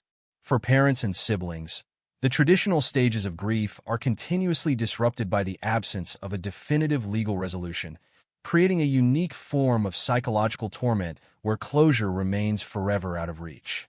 They have lived through the agonizing roller coaster of the arrests in 1999, the harrowing trials of 2001 and 2002, the devastating appellate reversals of 2006, and the crushing scientific revelations of 2008 that wiped away the convictions and returned the case to square one. Through every harrowing twist and turn of this protracted legal saga, the families have maintained an extraordinary, heartbreaking dignity, refusing to let the memories of their daughters and sisters be overshadowed by the systemic failures that plague the investigation. They have channeled their immense pain into advocacy, supporting other victims of violent crime, and ensuring that the systemic flaws exposed by the yogurt shop murders are continuously examined, discussed, and corrected in legal and law enforcement circles. Yet, beneath their public resilience lies the private, quiet agony of empty seats at holiday dinners, milestones unfulfilled, and the haunting, unanswered question of who walked into that shop on a cold Friday night and stole the futures of 4 innocent children. Their enduring strength is a testament to the profound depth of human love, standing in stark, luminous contrast to the absolute darkness of the crime that devastated lives. Within the broader ecosystem of American true crime, the Austin yogurt shop murders occupy a singular, deeply sobering position, serving as an ultimate cautionary tale for law enforcement agencies across the nation. The compounding errors that characterize the investigation, from the initial destruction of delicate physical evidence by the rushing streams of firefighting water to the tunnel vision that later led to coercive interrogations and false confessions, have become foundational case studies in modern investigative training. Detectives and criminal justice scholars study the case not merely for its horrific details, but as a masterclass in how institutional pressure and public panic can fatally derail the pursuit of objective truth. The tragedy underscored the absolute necessity of rigorous evidence preservation, the dangers of relying on uncorroborated statements extracted under extreme psychological duress, and the critical importance of embracing technological advancements without sacrificing methodical police work. By exposing the severe vulnerabilities within the criminal justice system, the case catalyzed vital conversations about procedural reform, leading to stricter standards for suspect interrogations, the mandatory recording of custodial interviews, and a renewed appreciation for the uncompromising impartiality of forensic science. Yet, these systemic improvements, while necessary and crucial for future investigations, carry a bitter irony for the Austin case itself, as the very procedural safeguards and scientific breakthroughs that emerged in the wake of the tragedy arrived too late to save the integrity of the original inquiry. The case remains a stark reminder that the pursuit of justice is an imperfect human endeavor, eternally vulnerable to human error, cognitive bias, and the cruel limitations of relentless time and human memory. As decades continue to pass and the physical evidence sits quietly in climate-controlled archives, the mystery of the yogurt shop murders enters a new phase of generational endurance. Cold case investigators who were mere children when the crime occurred now find themselves reviewing the yellowed files, bringing fresh eyes and renewed determination to a mountain of paperwork that has frustrated generations of detectives before them.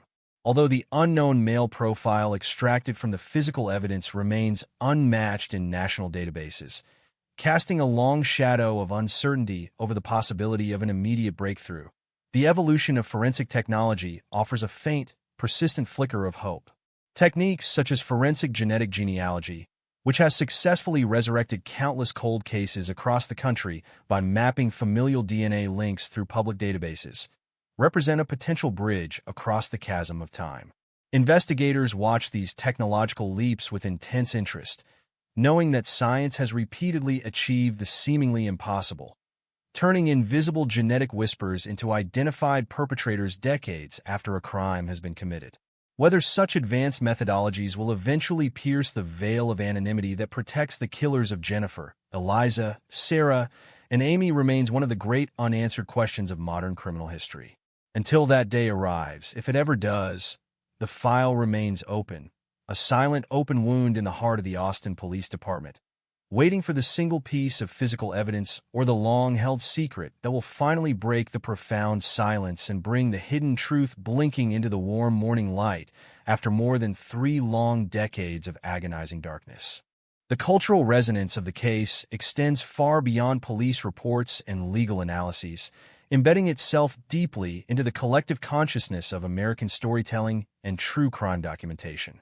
It is a narrative that resists the comforting narrative structures common in mainstream media, refusing to offer a clean, satisfying resolution or a Hollywood ending where the villains are unmasked, tried, and condemned in the final scene. Instead, the story of the Austin yogurt shop murders forces us to sit comfortably with discomfort, to accept the deeply unsettling reality that some monsters evade detection, some crimes remain unresolved, and the universe does not always guarantee a tidy balancing of the scales. This refusal to provide easy closure is precisely what makes the case so profoundly haunting to those who encounter it. It challenges our fundamental human desire for order and justice, confronting us with the raw, chaotic fragility of existence. When we look back at the lives of Jennifer, Eliza, Sarah, and Amy, for young women whose biggest concern should have been high school exams, upcoming weekends, and teenage dreams, we are reminded of how swiftly and mercilessly the ordinary can be swallowed by the extraordinary. Their names have transcended local notoriety to become symbols of vulnerability and remembrance, whispered in podcast episodes, documented in investigative books, and passed down through generations of true crime observers who refuse to let the darkness swallow their precious stories and erase their enduring legacies from human memory. The collective grief of a nation remains tied to their spirits, ensuring that they are never truly and completely gone from this fragile earth. In the final analysis, the story of the 1991 Austin yogurt shop murders is not merely a chronicle of violence and police failure, but a profound meditation on the enduring power of memory and the unbreakable bonds of human love. The true measure of this tragedy is found not just in the brutality of the acts committed behind those locked doors on a freezing December night, but in the unwavering devotion of the families who have kept the names of the victims alive through decades of unbearable sorrow. They have refused to let their daughters and sisters fade into statistical footnotes, transforming their private grief into a public legacy of grace, resilience, and unyielding advocacy. While the legal system stumbled, faltered, and ultimately failed to deliver the finality they so desperately deserved, the human spirit demonstrated by those left behind has remained unbroken.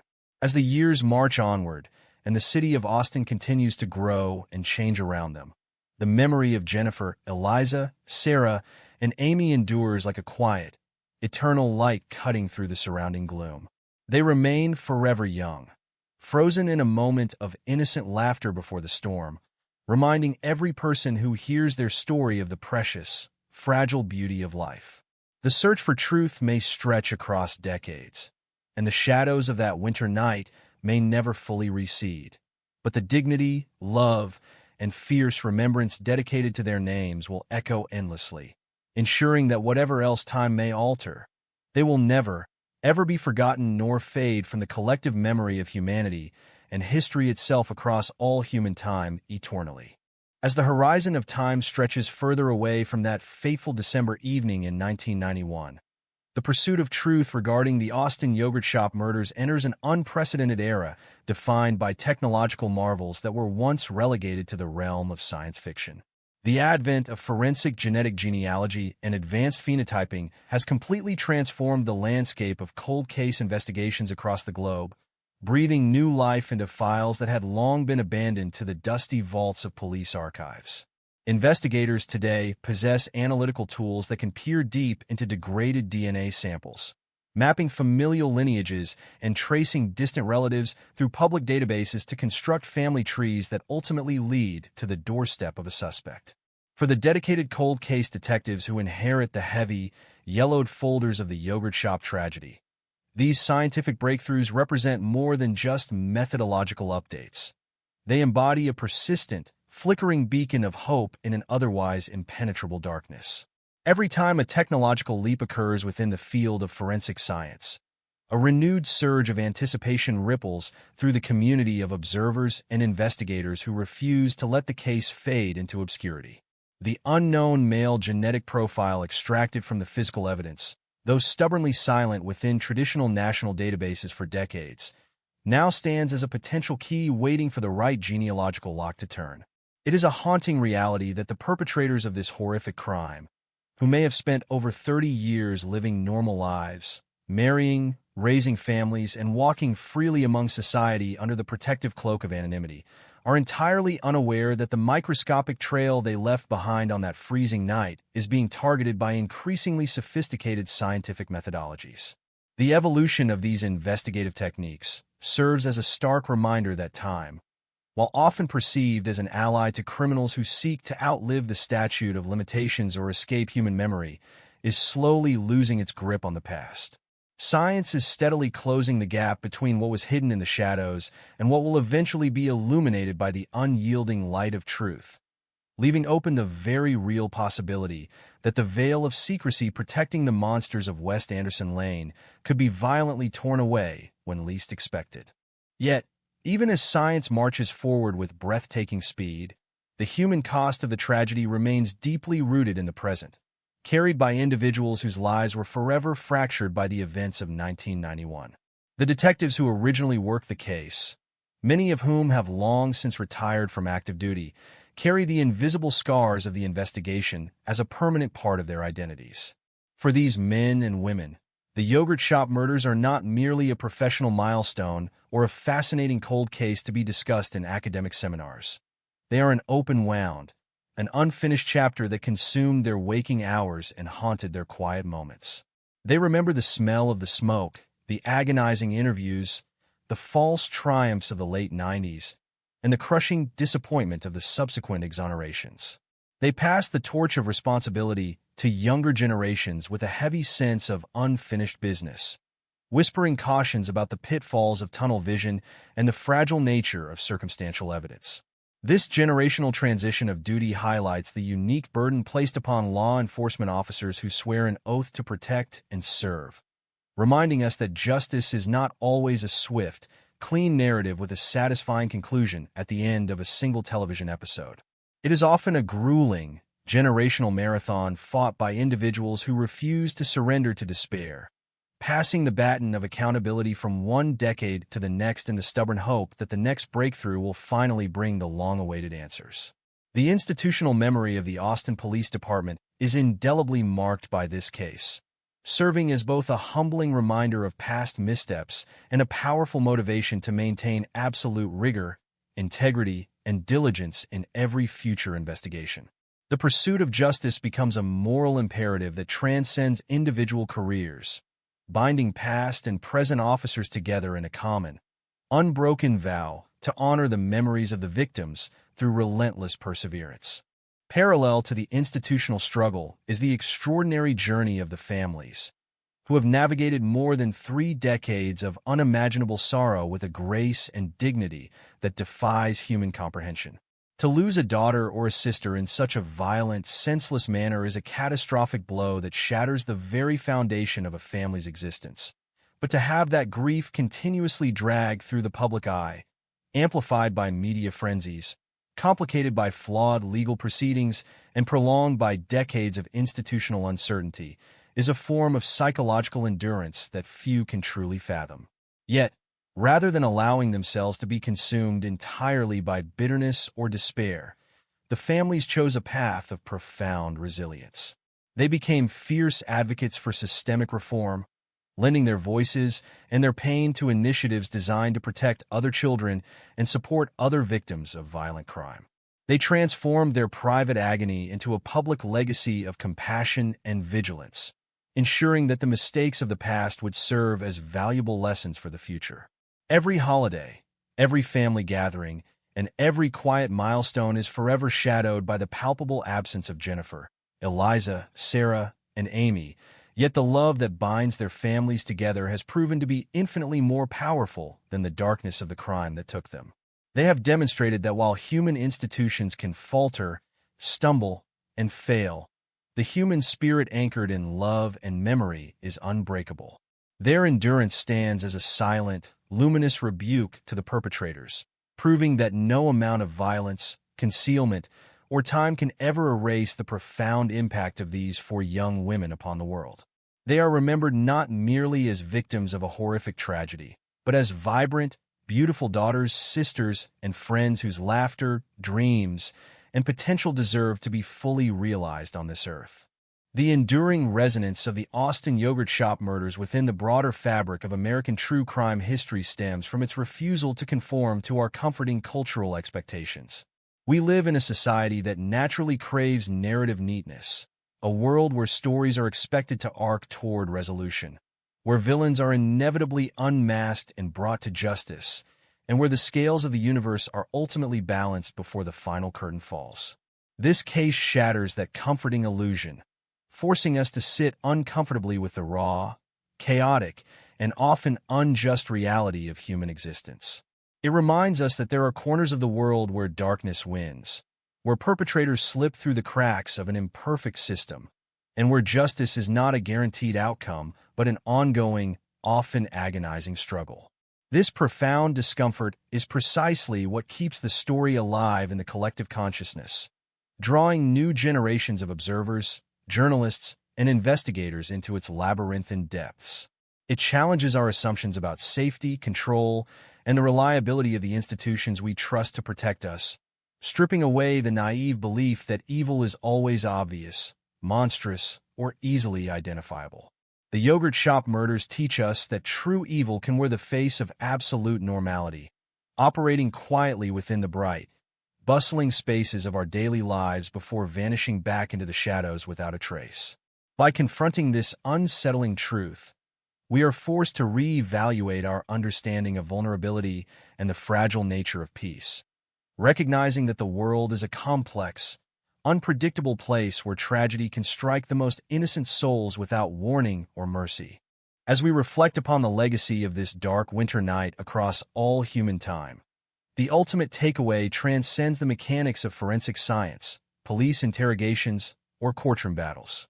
It resides within the quiet, enduring power of remembrance. The names Jennifer Harbison, Eliza Thomas, Sarah Harbison, and Amy Ayers are no longer merely names on a police report or markers in an archive. They have become timeless symbols of youth, innocence, and the sacred duty of a society to remember those who have been wronged. They represent the countless unfulfilled tomorrows that were stolen away in a matter of moments, reminding every person who hears their story to cherish the fragile beauty of life and hold their loved ones close. The physical storefront on West Anderson Lane may have changed, the original investigators may have grown old, and the legal system may have stumbled in its quest for finality, but the collective memory of these four young women remains fiercely protected by a community and a nation that refuses to let them be forgotten. The search for the truth continues across the decades, an unyielding quest driven by the conviction that no human life is ever truly insignificant, and no tragedy is ever completely beyond the reach of eventual understanding. Until the day arrives when the silence is finally broken and the hidden shadows are illuminated by the warm light of dawn. The spirits of Jennifer, Eliza, Sarah, and Amy will continue to echo through the corridors of history, serving as a solemn warning, an eternal memorial, and a timeless testament to the enduring, unbreakable power of human love and remembrance across all eternity. As the years accumulate into decades and the calendar inexorably pushes further away from that chilling winter night in 1991, the Austin yogurt shop murders occupy a space of profound and permanent sorrow within the collective memory of American true crime history. It is a case that resists the comforting narrative structures we so often rely on to make sense of tragedy, refusing to offer a neat resolution, a satisfying courtroom climax, or a definitive moment of closure where the villains are publicly unmasked and held accountable for their monstrous acts. Instead, the narrative remains suspended in a state of perpetual openness, an unresolved chord hanging heavily in the air, reminding us of the stark and often uncomfortable limitations of human institutions, forensic science, and the passage of time itself. For a society that naturally craves order, justice, and the reassuring belief that the universe eventually balances its scales, this lack of finality is uniquely haunting. It forces us to confront the raw, chaotic fragility of existence, reminding us that there are moments when darkness descends without warning, leaving behind a devastation so profound that no amount of legal maneuvering, appellate review, or institutional apology can ever truly heal the fracture it creates. The storefront on West Anderson Lane has long since been absorbed into the ordinary rhythm of daily commerce, its physical structure altered and repurposed by new generations of business owners who operate completely unaware of the horrifying history etched into the very foundation beneath their feet. Yet for the residents of Austin, and for anyone who has ever followed the intricate twists of this harrowing saga, the address remains a sacred, haunting geographic coordinate, a permanent monument. To a night when absolute evil briefly intersected with ordinary youthful innocence and left a scar that time can never fully erase.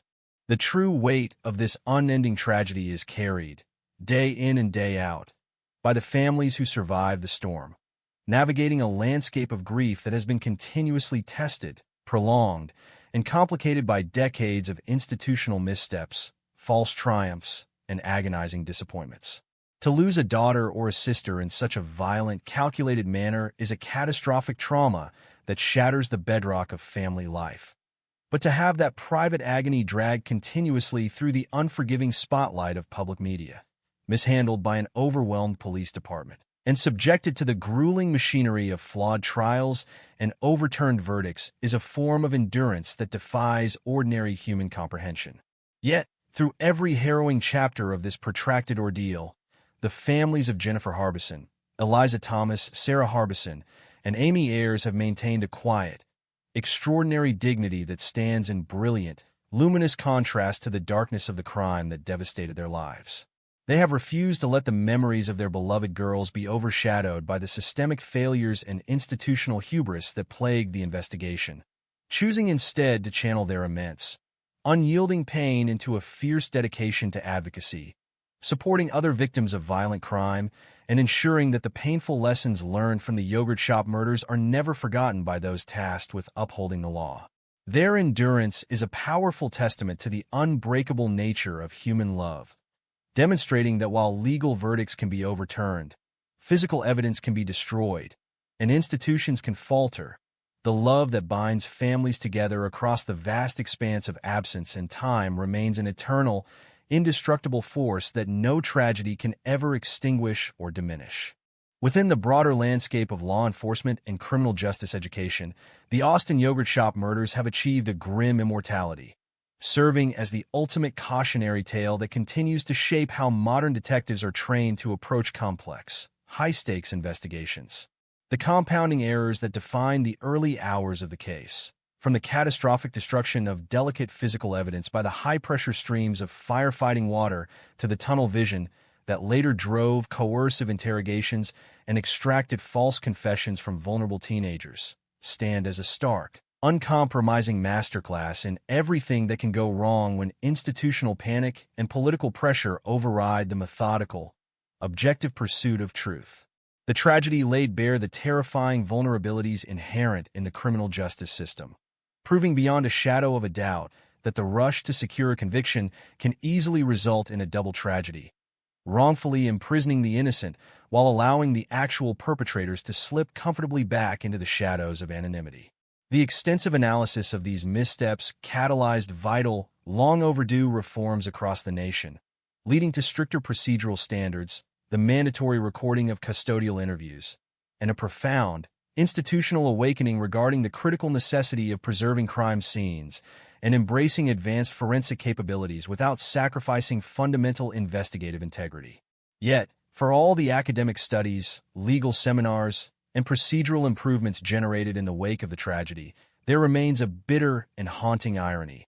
For the very safeguards and technological breakthroughs that emerged from the ruins of the case arrived far too late to salvage the original inquiry or bring genuine peace to the courtroom, leaving the overarching reality of the investigation anchored permanently to its deeply flawed foundations. As the physical evidence rests quietly in climate-controlled archives, awaiting the potential breakthrough that future technological leaps might provide, the mystery enters a quiet phase of generational endurance, passed down to new waves of cold case investigators who view the yellowed folders with a mixture of reverence, determination, and sober realism. The unknown male genetic profile extracted from the physical evidence remains stubbornly unmatched in national databases, casting a long shadow of uncertainty over the possibility of an immediate cinematic resolution. Yet the continuous evolution of forensic science, such as advanced genetic genealogy and familial DNA mapping, keeps a faint, persistent flicker of hope alive in the hearts of those who refuse to let the file gather permanent dust.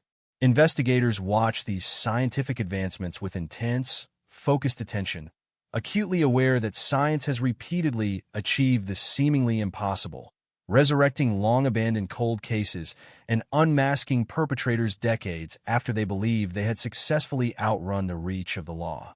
Whether such sophisticated methodologies will eventually pierce the veil of secrecy that protects the monsters of West Anderson Lane remains one of the great, unanswered questions of modern criminal history, hanging in the balance between the relentless march of technological progress and the cruel, eroding effects of passing time. Until that hypothetical day arrives, if it ever does, the file remains open, a silent, bleeding wound in the heart of the Austin Police Department, waiting for the single, elusive piece of the puzzle that will finally break the profound silence and bring the hidden truth blinking into the warm morning light after more than 3 decades of agonizing, uninterrupted darkness. The cultural resonance of this case extends far beyond the confines of police precincts and legal briefs, embedding itself deeply into the collective consciousness of American storytelling and true crime documentation as a narrative that demands to be remembered, reflected upon, and honored.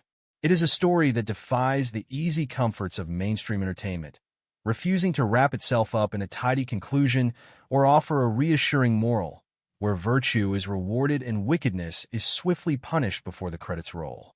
Instead, it invites us to sit comfortably with discomfort, to acknowledge that the world is a complex, unpredictable place where justice is not a guaranteed outcome, and where some mysteries remain eternally suspended beyond the reach of human hands. This profound, unsettling refusal to provide closure is precisely what draws successive generations of observers back into its labyrinthine depths, compelling them to examine the fragility of human safety and the delicate boundary that separates the predictable routines of everyday life from the unfathomable abysses of cruelty.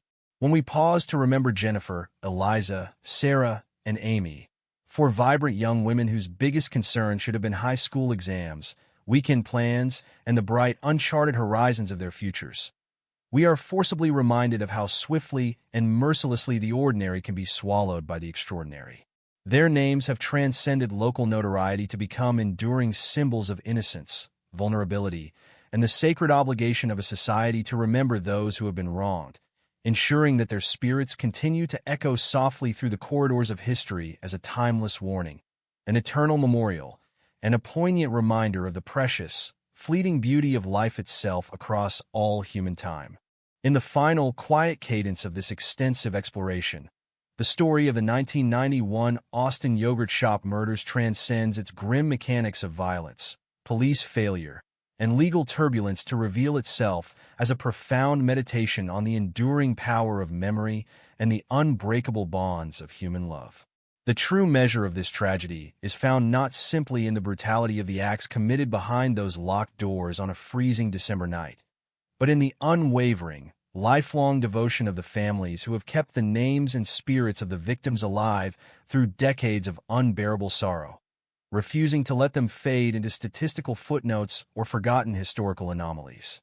While the legal system stumbled, faltered, and ultimately failed to deliver the finality they so desperately deserved, the human spirit demonstrated by those left behind has remained unbowed and unbroken, radiating a quiet, luminous grace that outshines the surrounding gloom.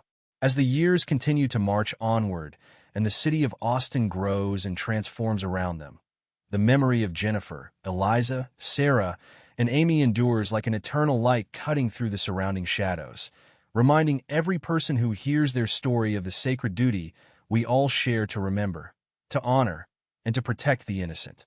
The search for truth across the decades remains an unyielding quest, driven by the profound conviction that no human life is ever truly insignificant and no tragedy is ever completely beyond the reach of eventual understanding, ensuring that whatever else time may alter, their names, their dreams, and the legacy of their bright, beautiful lives will never, ever be forgotten nor fade from the collective memory of humanity and history across all eternity.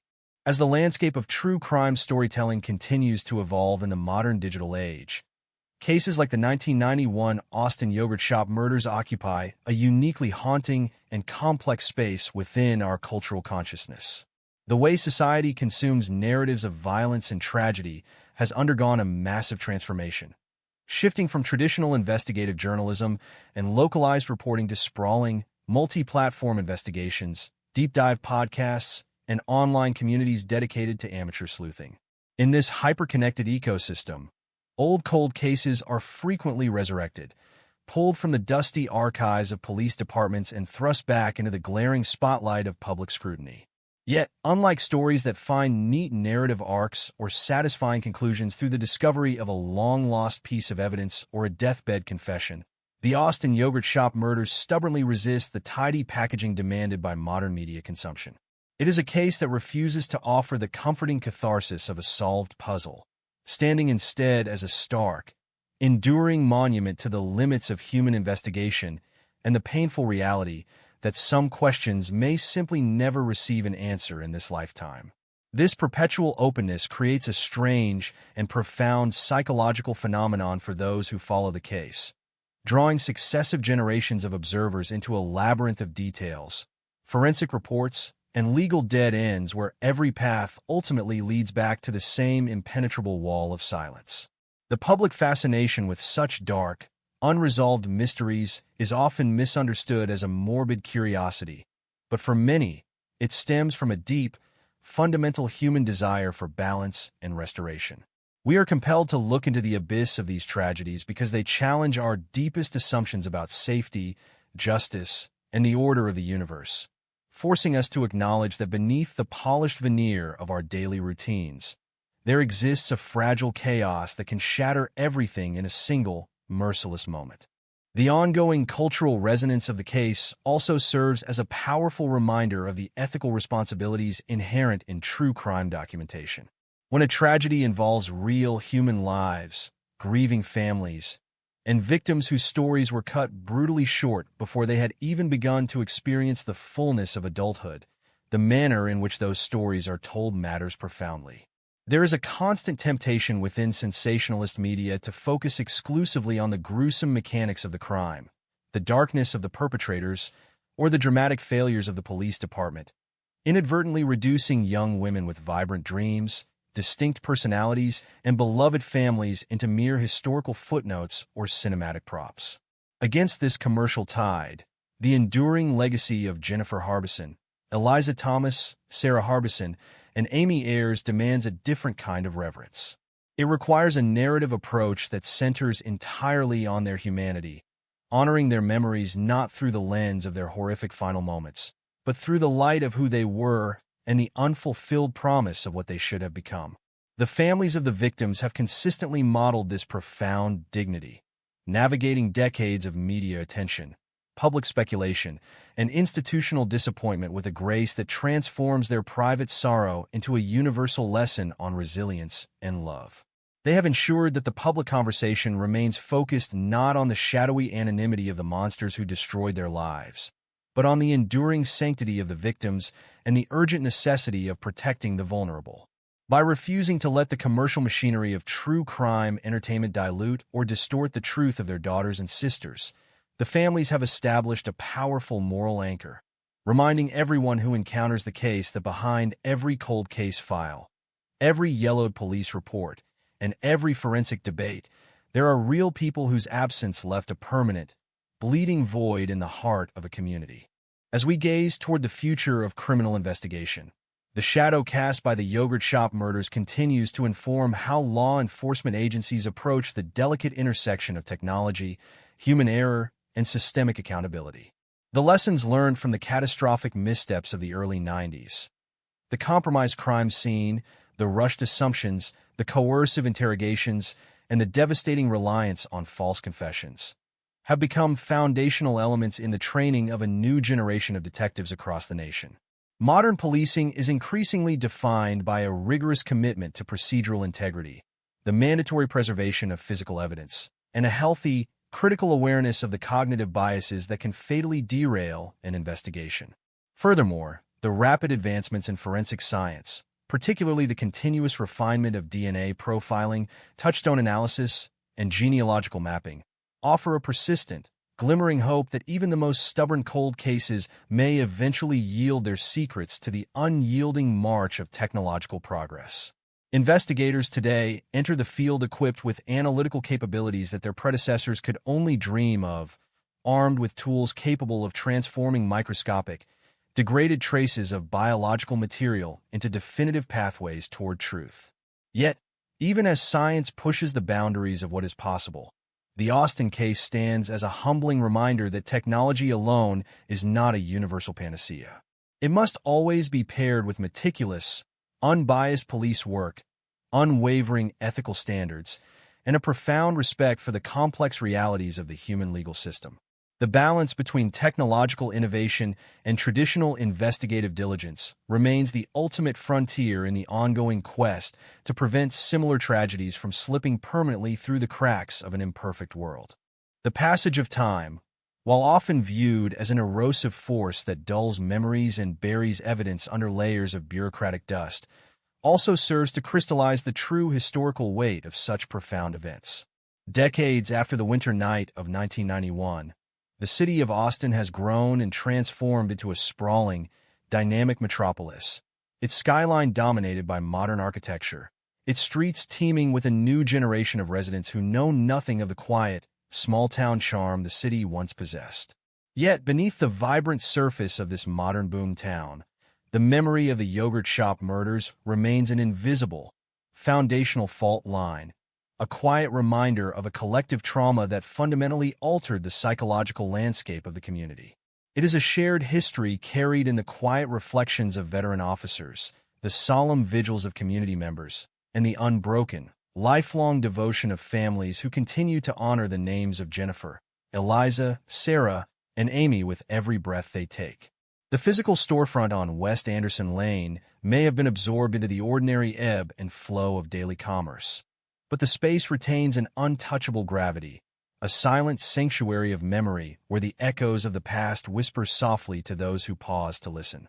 It is a place that calls upon us to remember that the safety and peace we often take for granted are fragile gifts, fiercely protected by the vigilance of those who refuse to let the darkness have the final word. In the final analysis, the narrative of the 1991 Austin yogurt shop murders transcends the boundaries of a conventional true crime story, evolving into a timeless meditation on the enduring power of human love, the sacred duty of remembrance, and the unyielding resilience of the human spirit in the face of incomprehensible tragedy. The true measure of this harrowing saga is not found simply in the brutality of the crimes committed behind those locked doors or the frustrating complexities of the legal battles that followed, but in the unwavering grace with which the families and the community have carried their immense burden across generations. While the legal system stumbled, faltered, and ultimately failed to deliver the finality and justice they so richly deserved, the human bond connecting the victims to those who love them has proven to be infinitely stronger than the passage of time or the veil of anonymity protecting the perpetrators. As the world continues to turn and new chapters of history are written, the memory of Jennifer, Eliza, Sarah, and Amy endures like a steady, unwavering light cutting through the surrounding gloom, reminding every single person who hears their story of the precious, irreplaceable beauty of life. Their names will forever remain etched into the collective conscience of humanity, serving as an eternal testament to the fact that no tragedy is ever completely forgotten, no life is ever truly insignificant, and the quest for truth and remembrance will echo endlessly across all human time and eternity, persisting long after the shadows have finally receded into the warmth of the dawn. As this extensive exploration of the 1991 Austin yogurt shop murders draws to its final cadence, we find ourselves standing once again at the intersection of profound human sorrow and the relentless march of history. It is a journey that has taken us from the bright commercial strip of West Anderson Lane on a bitterly cold December evening through the chaotic nightmare of a compromised crime scene, the desperate scramble of an overwhelmed police department, the agonizing labyrinth of flawed trials and constitutional reversals, and finally into the quiet shadows of modern forensic science and generational endurance. Throughout this harrowing narrative, we have been forced to confront the darkest recesses of human cruelty while simultaneously witnessing the extraordinary heights of human grace, resilience, and unwavering love. The story of Jennifer Harbison, Eliza Thomas, Sarah Harbison, and Amy Ayers is not merely a chronicle of violence or an academic case study in the catastrophic failures of a criminal justice system. It is a profound meditation on the fragility of existence and the sacred obligation we share as a society to remember those whose lives were cut mercilessly short before they ever had the chance to fully blossom into the world. It reminds us that behind every cold case file, every yellowed police report, and every debate over forensic methodology, there are real people whose absence left a permanent, bleeding void in the hearts of those who loved them, transforming an ordinary Friday night into an eternal epic of grief that time can never truly erode or diminish. The legacy of this tragic event has permanently altered the identity of the city of Austin, weaving itself into the hidden fault lines of a metropolis that grew and transformed around the memory of an unsolved nightmare. For the residents who lived through the horror of that winter night, and for the successive generations who inherited the burden of its unresolved mystery, the yogurt shop remains an invisible geographic monument, a quiet sanctuary of remembrance where the echoes of the past whisper softly to anyone willing to listen.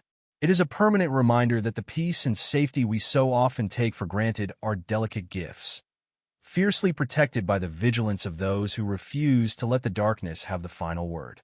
While the storefront itself has long since been integrated into the ordinary rhythm of daily commerce, its walls carrying no visible scars of the brutality that transpired within its confines, the collective consciousness of the community carries the weight of that loss as an enduring reminder of the fragility of human safety.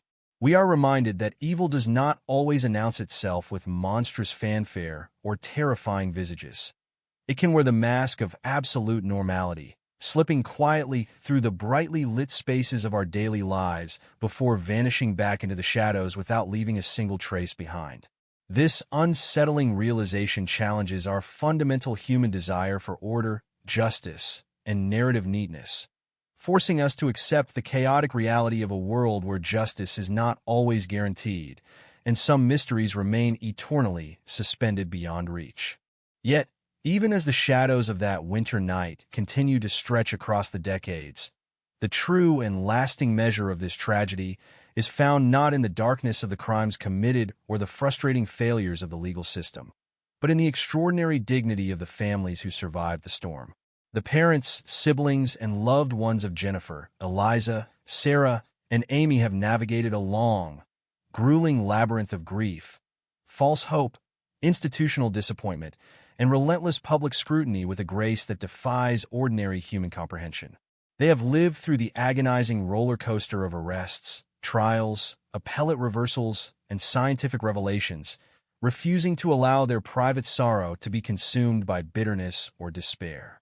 Instead, they channeled their immense pain into a fierce dedication to advocacy, supporting other victims of violent crime, demanding systemic reforms, and ensuring that the painful lessons learned from the yogurt shop murders are continuously examined, discussed, and corrected in legal and law enforcement circles across the nation.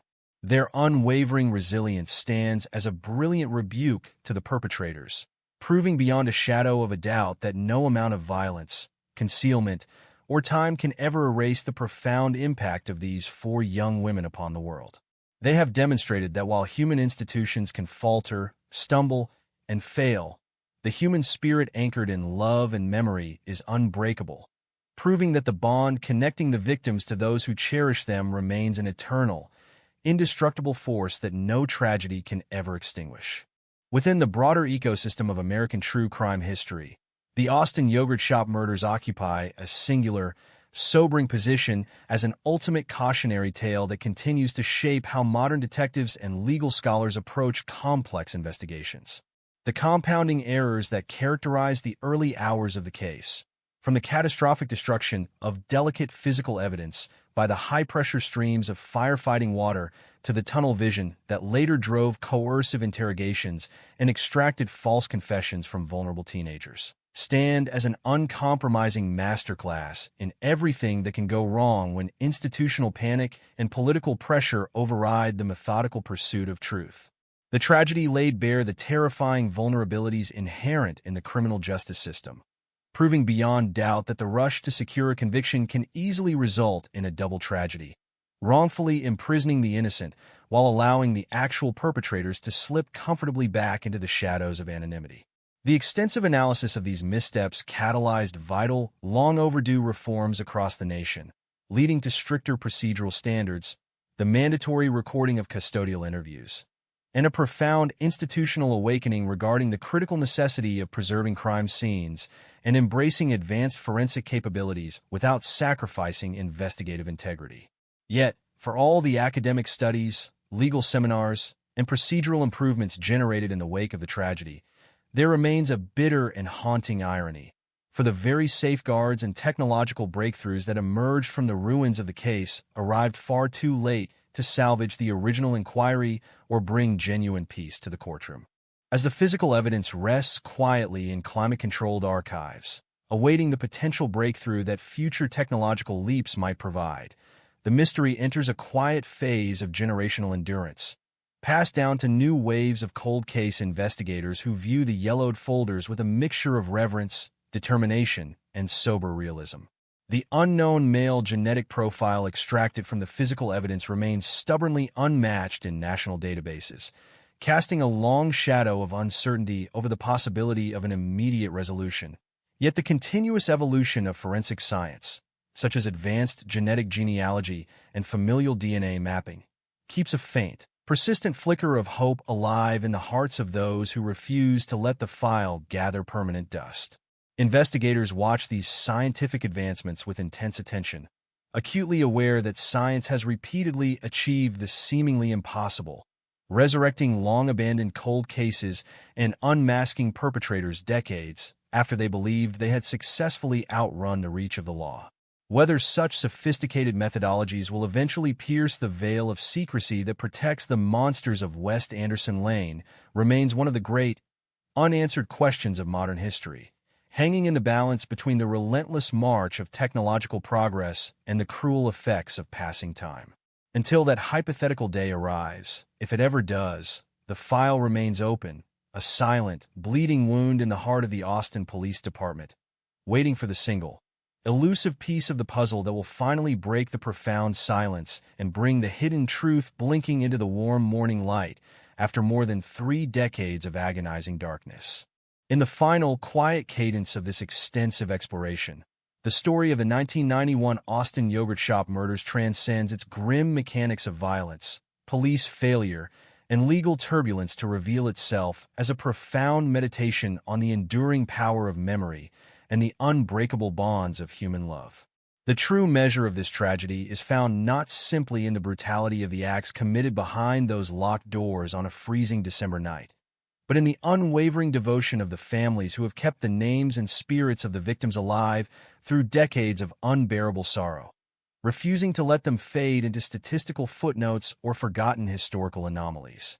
While the legal system stumbled, faltered, and ultimately failed to deliver the finality they so desperately deserved, the human spirit demonstrated by those left behind has remained unbowed and unbroken, radiating a quiet grace that outshines the surrounding gloom. As the years continue to march onward and the city of Austin grows and transforms around them, the memory of Jennifer, Eliza, Sarah, and Amy endures like an eternal light cutting through the surrounding shadows, reminding every person who hears their story of the sacred duty we all share to remember, to honor, and to protect the innocent. The search for truth across the decades remains an unyielding quest, driven by the profound conviction that no human life is ever truly insignificant and no tragedy is ever completely beyond our reach, ensuring that whatever else time may alter, their names, their dreams, and the legacy of their bright, beautiful lives will never be forgotten nor fade from the collective memory of all humanity across all eternity. As the sun continues to set on more than 3 decades of silence surrounding the 1991 Austin yogurt shop murders, the lingering resonance of the case serves as a profound testament to the ways in which certain tragedies refuse to be buried by the conventional passage of time. When an atrocity of this magnitude occurs, altering the psychological landscape of an entire community and leaving behind a trail of unanswered questions, it ceases to be merely a local news event or a historical footnote in police archives. Instead, it evolves into an enduring cultural touchstone, a dark prism through which we are forced to examine our collective vulnerability, the heartbreaking fragility of youthful innocence, and the frustrating, often tragic limitations of human institutions designed to deliver justice. The families who bear the unimaginable weight of this loss have spent generations navigating a complex labyrinth of grief, false hope, institutional disappointment, and relentless public scrutiny, demonstrating a quiet, unbreakable resilience that stands in luminous contrast to the absolute darkness of the crime itself. They have transformed their private agony into a public legacy of grace, refusing to let the memories of Jennifer Harbison, Eliza Thomas, Sarah Harbison, and Amy Ayers be diluted or forgotten amidst the bureaucratic stumbles and legal turbulence that plagued the investigation from its earliest, chaotic hours. Their unwavering devotion reminds us that love is not bounded by the physical presence of those we lose, nor is it diminished by the passing of years or the failure of the legal system to provide a clean, satisfying resolution. The evolution of forensic science over the course of these decades has introduced a new dimension to the pursuit of truth, casting a long, probing light into corners of the case that once seemed permanently shrouded in shadow.